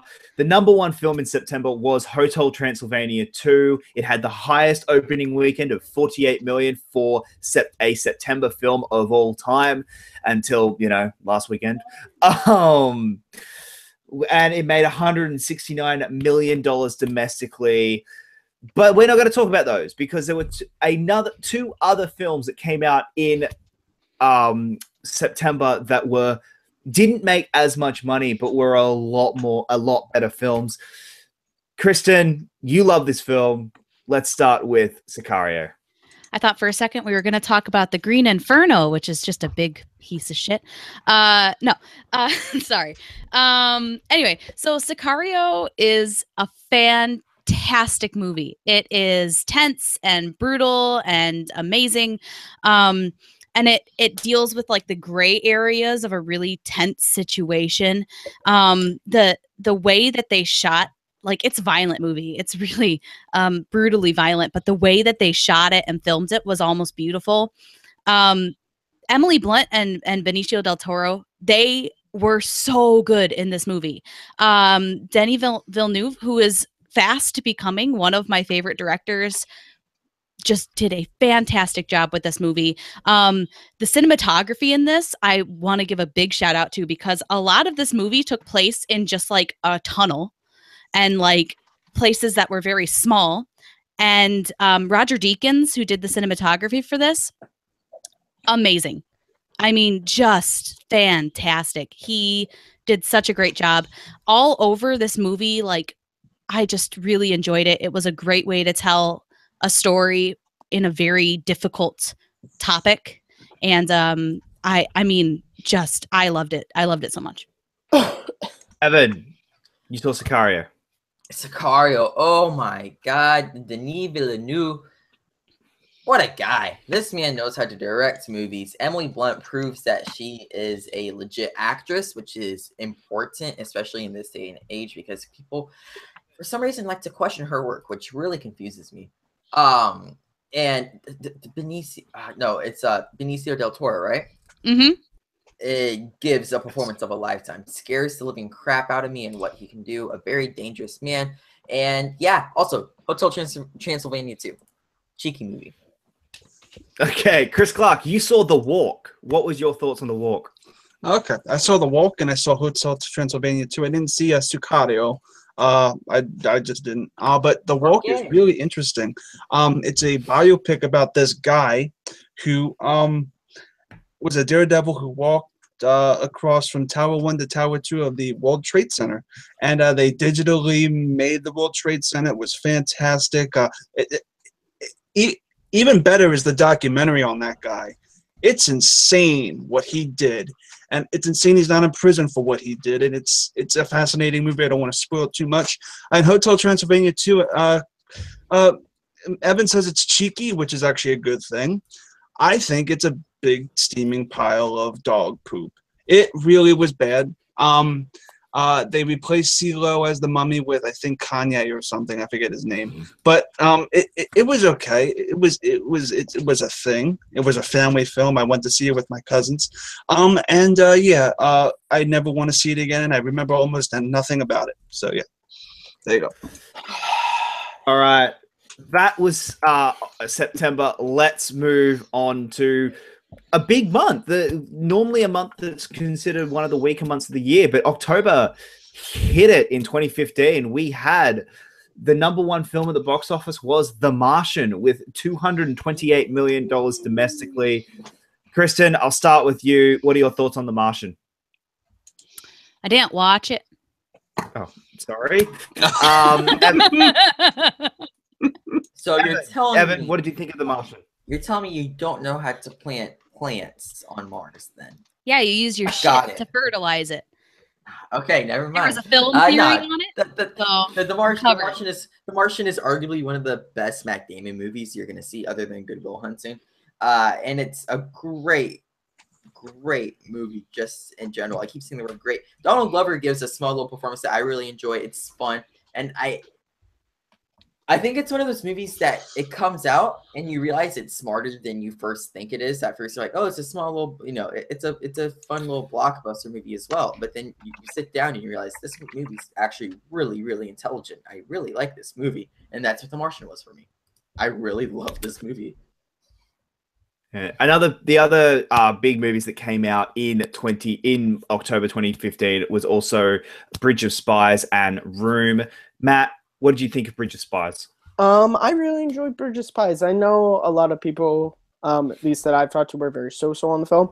I thought it was very interesting, different look on like the Cold War and a different side to it. I thought that plane crash was an amazing scene, and it was great, seeing a Spielberg drama. I that was the first Spielberg drama I've seen in a theater, because all the other ones I wasn't born or too young to see, so I really enjoyed it. And yeah, that's all I gotta say. Hey, Kristen, this was the one that you saw. Yeah. Talk about Room. Okay, so Room is one of those movies that I went into expecting to just like, and like 5 minutes into the movie, I was completely entranced in it. It just caught me in the correct emotion, and man, it just drug me through the gutter. Like, I felt like so many emotions watching this movie. It was just a very powerful film to me, and I know not everyone got it, but to me, it was a great story about these two characters, and it was interesting to see how they transitioned from being in the room, and spoiler alert, they get out of the fucking room. Come on, guys.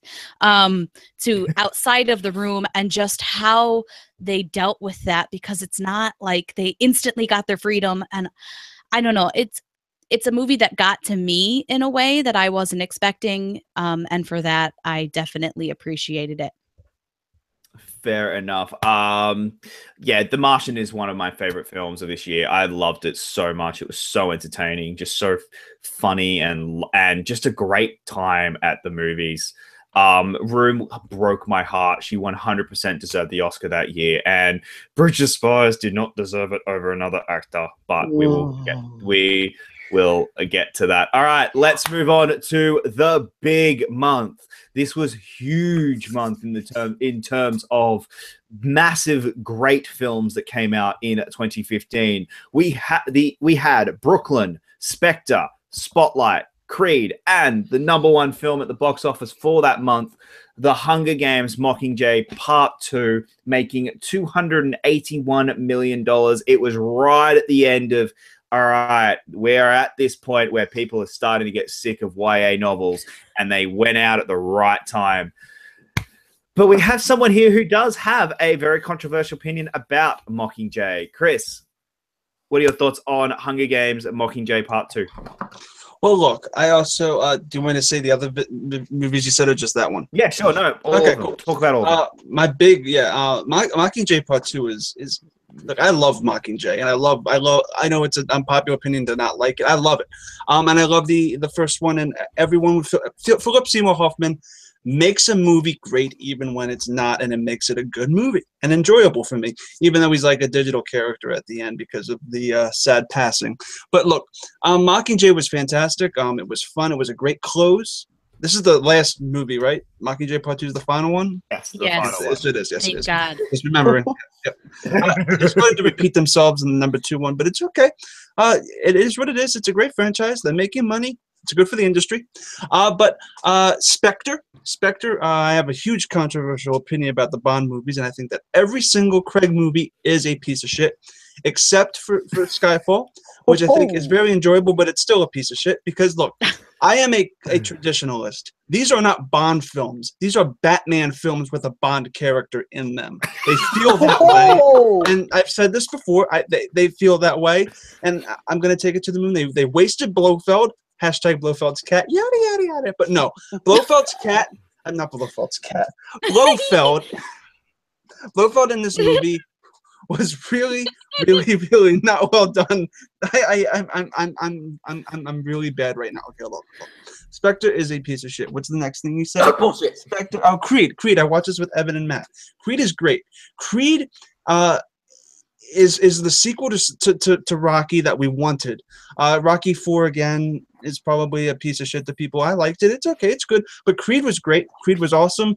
Creed was a fantastic look at the Creed character, his son and his offspring, and that whole story was passionate. I feel like he was using Rocky really bad in that movie, but that's beside the point. Creed is amazing. I'm gonna Jacob, go to somebody else. I'm rambling. Well, Evan, talk about Creed. It's my favorite movie of this freaking year. I love this movie so much, and I haven't seen a single freaking Rocky film either. Michael B. Jordan comes in here, tears it up as a boxer, as Adonis Creed, and it is honestly, when I saw this film for the first time, I saw it on a laptop. I'm like, you know what? I'm just gonna buy this movie. I'm gonna pull Jacob London and buy all these movies on iTunes. And so I bought it on iTunes, and I have it on my laptop. And I'm like, you know what? I sat down and I saw it. We were driving to Miami. And after I finished the movie, I'm like, this is one of the most cinematic films I have ever seen. And I only saw it on my laptop. And that says something about a film. It has probably one of the best character studies of the year in Adonis Creed, has one of the best relationships of the year with Rocky and Adonis Creed, and it has arguably some of the best cinematography in the final fight scene, in my opinion. It does a really good job of flipping back and forth between TV and sports camera work and actual like movie camera work, and it really puts you into the environment of what a real boxing match is like, and that's why by far it's my favorite movie of the year, because it's just so good on so many different levels. And no, you do not need to see Rocky in order to enjoy this film, and I think I'm a precedent to that. Kristen, talk about the films you love this month. All right, so I really enjoyed Creed. I'm not a person who likes fighting movies at all. Like, I like the first Rocky fine, don't like very many of the other ones. This movie I loved. I just really got into it. I actually told my sister to watch it, and she hates fighting movies more than I do, and talked a few other people into watching it, and they all loved it as well, so go me. But no, I really loved this movie. I thought it was great. I thought just the way that they made the story progress of this character was fantastic. But my number one movie of 2015 is Spotlight, which was a movie that, like, it's a hard watch. It's not an easy watch, but it's a fantastic story. And the way that they tell it is just beautiful. And the acting in it, like, this is an acting movie. And every single one of these actors give their 100% to this thing, and it's a story that needed to be told, and it's something that still impacts this world right now. And so yeah, I just think it's one of the most important movies that's been made in the past decade. And Matt, listen, this is a really stacked month. First off, Creed. Oh my God, it was an amazing movie. A great follow-up to Rocky films. Stallone should have won the Oscar for this movie. There, I said it. Spotlight is my second favorite film of this year. It is a beautifully well-done film. The ensemble cast is fantastic. And I am in an investigative reporting class this semester. We are watching Spotlight because it's that good of a depiction of reporting. And the freaking end credits of this movie, my jaw was just open for several hours just when you see that, and I'm not going to ruin it for anyone who hasn't seen the film because it screws you up. But it is amazing. Yeah, definitely. The one that I do want to talk about that no one else has really talked about is Brooklyn. Brooklyn is such a sweet film. It is, and it's one of those movies that catches you off guard, and you're kind of like, there's not that big, release of emotion or that big moment in the film that you can go, oh my God, that's what we talked about. There's not the spotlight final credits. There's not the moment in the film or the truck scene and Room, but it's just such a well-made and just perfectly told love story, and I love it. Chris, you have a comment in this section, a question in the comments that you need to address. Yes, Jonathan Peck, you asked, do I take the Daniel Craig films very seriously, unlike the Timothy Dalton ones? I'm just going to be quick about this, John. I don't like the Dalton movies. I don't like either of. I don't like Living Daylights or License to Kill. Right, yeah, License to Kill and Living Daylights. Yeah. But I actually don't like Dark Bond. I like my Bond fun. I like my Bonds. Yeah, sigh. Go to hell, Matt. I like my Bond. I like my Bond fun. I like my Bond with Bond girls. I like my Bond being corny and punny and fun. So yeah, I don't like the Dalton movies either. So that's my take. All right. Let's move on to the big month, the month that changed film industry for the better. The number one, so we had 4 big movies come out in December. The Revenant, The Big Short, The Hateful Eight, and the number one film at the box office in 2015 with a $247 million in one weekend. Holy shit. It made $936 million domestic. It is still a record. No film is ever going to touch that in a long time. We are, of course, talking about Star Wars The Force Awakens. Matt, I'm going to start with you. Talk about all of them. Talk about none of them. Talk about whatever you want. Well, I'll get it out of the way. Star Wars The Force Awakens is an amazing movie. I love it. It's top 5 Star Wars movies. Really great setup for a new trilogy. Hateful Eight. Really good. One of my favorite Tarantino films. One of my favorite Kurt Russell performances. Just, God, that movie is great. But The Big Short, I hate math. I was one of the kids when we were in high school, we were in algebra and all that shit. I was drawing on the side of my math book, not paying attention because I was like, X to the 2, when am I ever going to use? The Big Short made me care about math. And all the characters were compelling. And I loved how their stories were kind of connected, but not really. But you could follow it. I mean, Christian Bale, that's one of my favorite performances of his. He's so good in the movie. Steve Carell. And I mean, Ryan Gosling, actually, just his, like, as the narrator of the story, just his sly delivery of stuff was just, like, when he talks about the bankers and he's like, oh, yeah, they got what they deserve. Oh, wait, yeah, no. I'm like, fuck that! Just an amazing movie. Please go watch if you haven't seen it. Kristen, give us your thoughts. Okay, so these are my 2 and 3 on my top 10 of the year. Star Wars is one of those movies I wish had been around when I was a kid because I would have loved to have grown up with Rey as a role model. But it just felt like coming back home because I love the original Star Wars movies so much. And I can't say enough about it, so I won't, because I also want to talk about The Big Short, which is my number 2. Again, like Matt, like I don't like math, and it made math interesting in a way that I digested and remembered. And it's one of those movies that makes you so mad, but you love it still. Like you like the characters, but you're really pissed at them at the same time. And God, Christian Bale, like the acting he did in that movie, like how did he not win an award for that? And the other thing I do want to say is that this movie is still applicable because the used auto market is in the same place as the housing market was. So I'm not saying we're going to have another big recession or anything, but there is a bubble and bubbles do eventually pop. So prepare thyself and give thyself some savings. Does that mean that we get a sequel to The Big Short?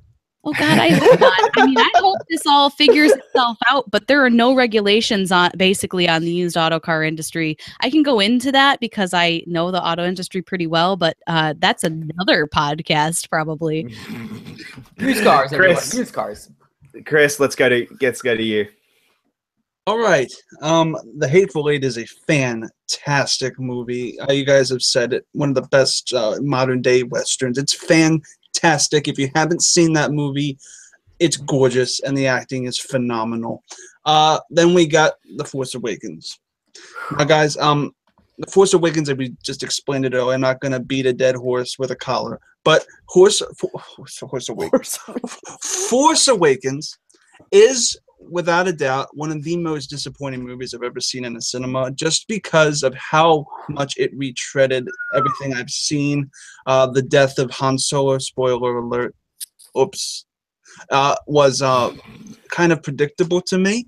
It's okay. It did its job.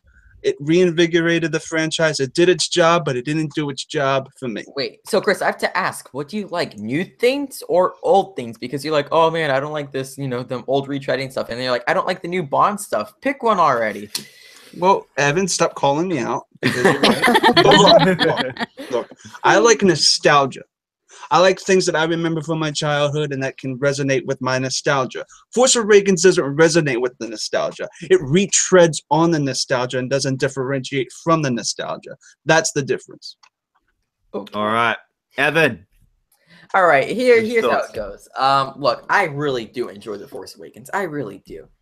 But it's number 13 on my top 10 list with me, Earl, and the Dying Girl, and Shaun the Sheep beating it out. So... Shaun the Sheep beating it out. That sounds not like a good movie. I love Shaun the Sheep. It is so much fun. It's a joke. Okay. It's okay. Move along. I'm just saying it's a great movie. And then also, how do we not talk about The Big Short? It is one of the most enjoyable, depressing movies I've ever seen. So, guys, this is how our stock market crashed. Here's a joke here. Oh, wait. You did. Oh, God. Oh, but here's another joke.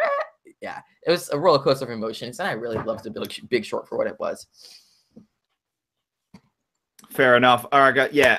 Look, I adore Star Wars: The Force Awakens. It's so much fun, and it's funny. A lot of people have said, "Oh my god, I don't like it as it's gotten older." I am loving it more and more as it gets older, and I'm just loving it more.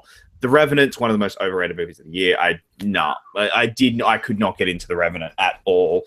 The Big Short was so much fun, and I absolutely adored The Big Short. And Hateful Eight has about an hour of amazing work, and the rest is just a little too much. But guys, let's go into the tournament. Real quick, let's start. We've got Force Awakens versus It Follows. Creed.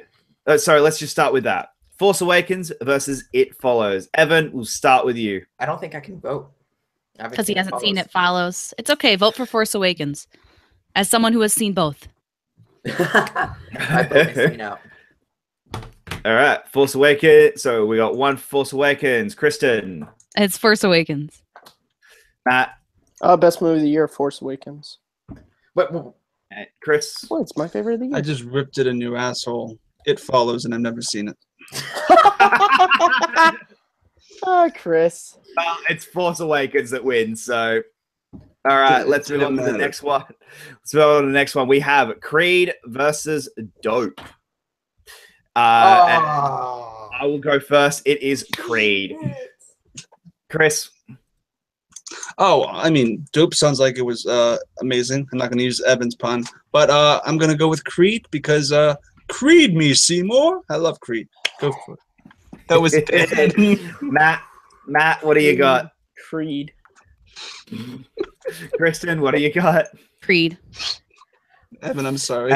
Creed is my favorite film of the year, but the fact that Dope had to go up against Creed, and I know I'm probably the only one who has Dope in their top 10.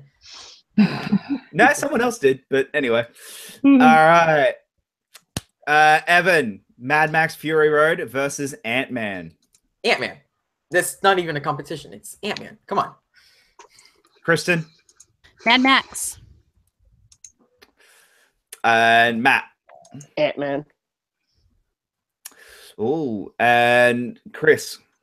I'm going to go Mad Max Fury Road. Editing. Ant-Man's funny, but Ant-Man doesn't cut like the cuts that are in for Fury Road. Yeah, sorry, guys. Yeah. Mad Max wins it. All right, let's go. Spotlight versus Sicario. You bastard. I'm going to start. It's Spotlight. Chris? You know what? Spotlight versus what? Sicario. Oh, Sicario. It's a me, Sicario. I'm gonna do Sicario. Kearns, what do you got? That just My second favorite of the year, Spotlight. Kristen? How dare you? They're both good, but Spotlight's my number one. So, Spotlight. Evan, not, it not means like nothing. my vote matters, but Sicario changed the way how I saw, the way how U.S. and Mexico have their relationship. So Okay. Sicario. I feel like Just to make this cruelty even more, Evan, Inside Out or The Big Short? Oh, You got it! How does it feel? It's Inside Out, but The Big Short is so. Kristen, what do you got? Why? Big Kristen? Short. The Big Short. Matt. Big Short. Oh! Chris Clark, what do you got? Are you guys kidding me? Well, now Evan knows how it feels when he put Will Doesn't Have Enough against On Her Majesty's Secret Service. Ha ha ha! But I'm gonna go with Inside Out. I made my insides really, really come out. Fuck, I have the deciding vote, and I didn't want this because it's Big Short. Oh, wow! All right. Wow. Next, we've got Kingsman: The Secret Service versus The Martian. Oh, it's Kingsman, but I hate myself for that. Hey, Chris Jacob, Clark, what do you Jacob. got? Sorry, no, Jacob. Fuck you. It's The Martian. All right, so Chris, what do you got? Well, I haven't seen The Martian, and I bullshitted about Kingsman, so I'm gonna go Kingsman. I had fun with that. Okay. Kearns, what do you got? Sorry, Kristen, what do you got? Oh, wait. Kingsman. Kearns. Kingsman? All right, Kingsman wins. Yay! Monsters! All right, Evan, Mission Impossible or Ex Machina? Oh, Mission Impossible. Ex Machina is overrated. Kristen. Ex Machina. Matt. Wait, what? It's Ex Machina and Mission Mission Impossible. Yeah, and oh, Mission Impossible. Mission Impossible. Yeah. Clark, what do you got? Well, look, I have never seen Ex Machina, and Mission Impossible was a joy. But Evan says Ex Machina is overrated, so that means I'm probably gonna like it a lot. Ex Machina. I'm sorry, but I'm going Flawless Mission logic. Impossible. I'm going Mission Impossible. So, Yes! yeah. Oh, that's my only All right. one that didn't make it so far. How dare All right, you? last two. Hateful Eight versus Jurassic World. Ah, Are you kidding me? I'm going Jurassic World. Kearns. Oh wait, sorry. Clark. I'm going Hateful Eight. Jurassic. Oh, screw you. Let's see. Eeny, meeny, miny, mo, catch a tiger by the toe. If he hollers, let him go. Eeny, meeny, Jurassic World. Yeah, Jurassic Matt. World. I love both of these, but Jurassic World by just the slightest margins. Oh, all right, Kristen. I really did not like Jurassic World, so Hateful Eight, Oh. which I also didn't like as much as I Evan. wanted.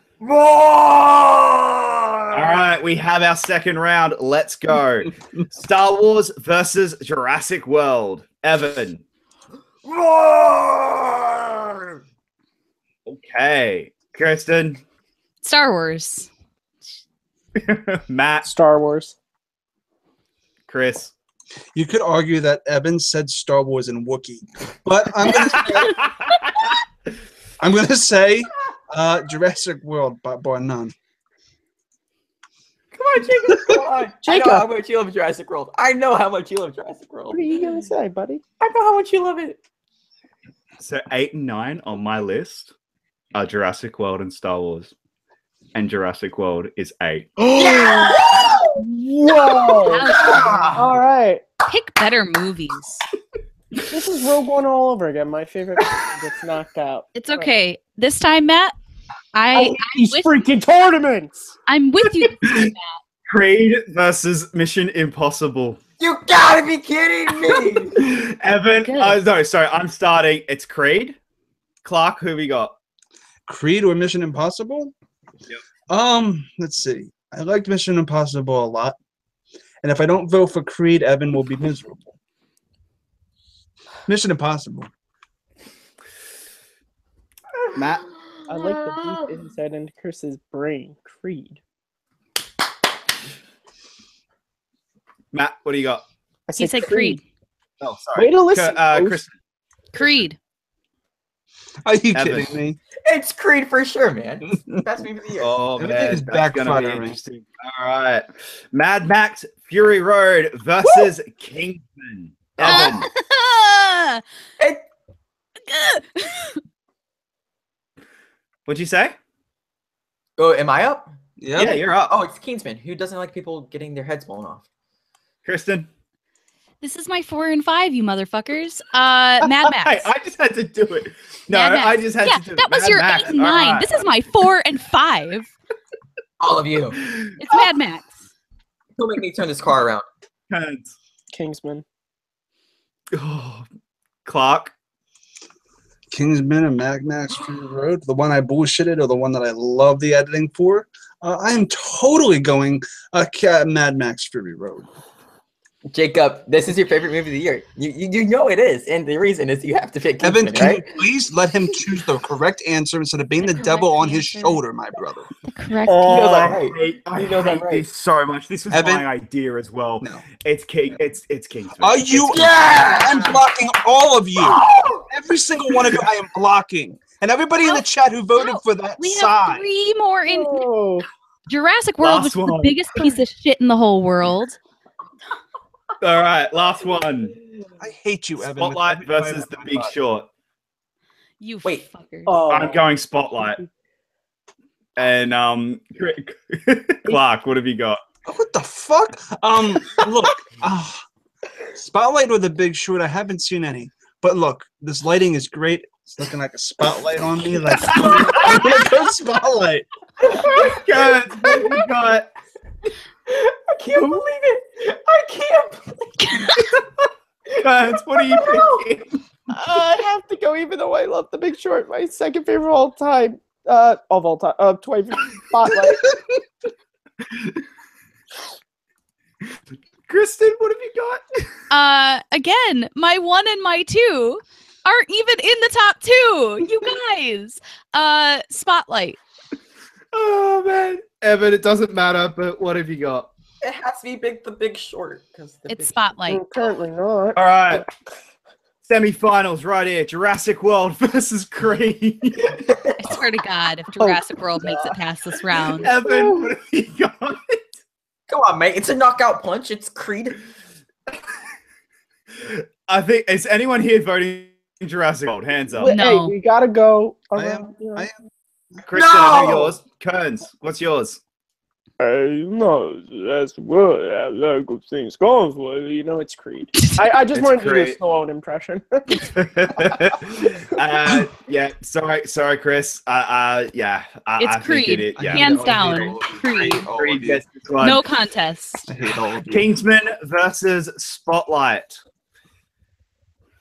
I have my vote. I have my vote. Oh, I I have know my vote. Jacob does too. It's Spotlight. It's Spotlight. Spotlight. Wait, Kingsman was your favorite of 2015? Spotlight. Spotlight's a better movie. Spotlight. It's Spotlight. Spotlight. Kingsman. Spotlight wins. Spotlight Oh, makes- wait. Oh, well, I'm gonna bring my vote. I look. All the king's horses and all the king's men couldn't put Humpty together again. I'm gonna go with Kingsman. Jacob, you can change your vote. Change it. It's man. Spotlight. Nope. It's It's Spotlight. Spotlight.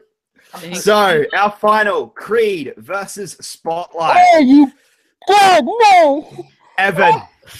It is the best movie of the freaking year. It's Creed. Kristen. Spotlight, the best movie of the freaking year. You can ask the Academy. Wait, we have a vote. We have a vote. coming in. Time out. Matt, he can decide on the final vote because Oh, God. Chris hasn't seen either of them. This is Oh, wait, I've seen Creed. I saw Creed. Oh. I'm gonna vote Creed. God, these both emotionally Creed. wrecked me, but oh God, I gotta go. This is my 2, my 3. I gotta give it to my 2. It's Spotlight. Correct choice, sir. And I'm picking Spotlight as well. That is 3 Wait. for Spotlight, 2 for Creed. Clark picks Abe. Abe. Inside Out. You've got 5 seconds. Inside You've got Out. 5 seconds to Inside What Out do you- has been out in like the. Oh, okay, great. Yeah! Oh, it's a tie. So it's tied. It's a tie. All right, Abe wasn't guys. here for the entire round. Spotlight Yeah, wins. sorry. Spotlight wins. Spotlight No, wins it's a because tie. Abe wasn't here. I have Abe wasn't here. Spotlight No, wins. what- Sorry, Abe. Spotlight. We love you, but Sorry, Abe. We love you, but all right, guys. That is the tournament. Evan, I'm going to throw it back to you to do the goodbyes. Okay, well, just because Abe just got here, do you have anywhere to plug yourself in your dope graphics? Dope. Abe? No. No? Okay. Well, Jacob, you said that Oh, you... follow me at Abraham Map 25. Cool. Do that. Abraham, freaking love F25. Do it. Jacob, where can the good people find you? Because apparently you just have to run. All right, you guys can find me at Jacob London on Twitter, Facebook, everywhere. You can see me hosting the Reactors Summit. Really excited, and you can see me doing a certain thing at the end of the Merle Dan reaction. You'll see. And yeah. All right, guys, thank you very much. All right, get out, Jacob. Kristen, where can the good people find you? Smith_K10, the number, not the word. Instagram, Twitter's, the Stardusts, all of the things.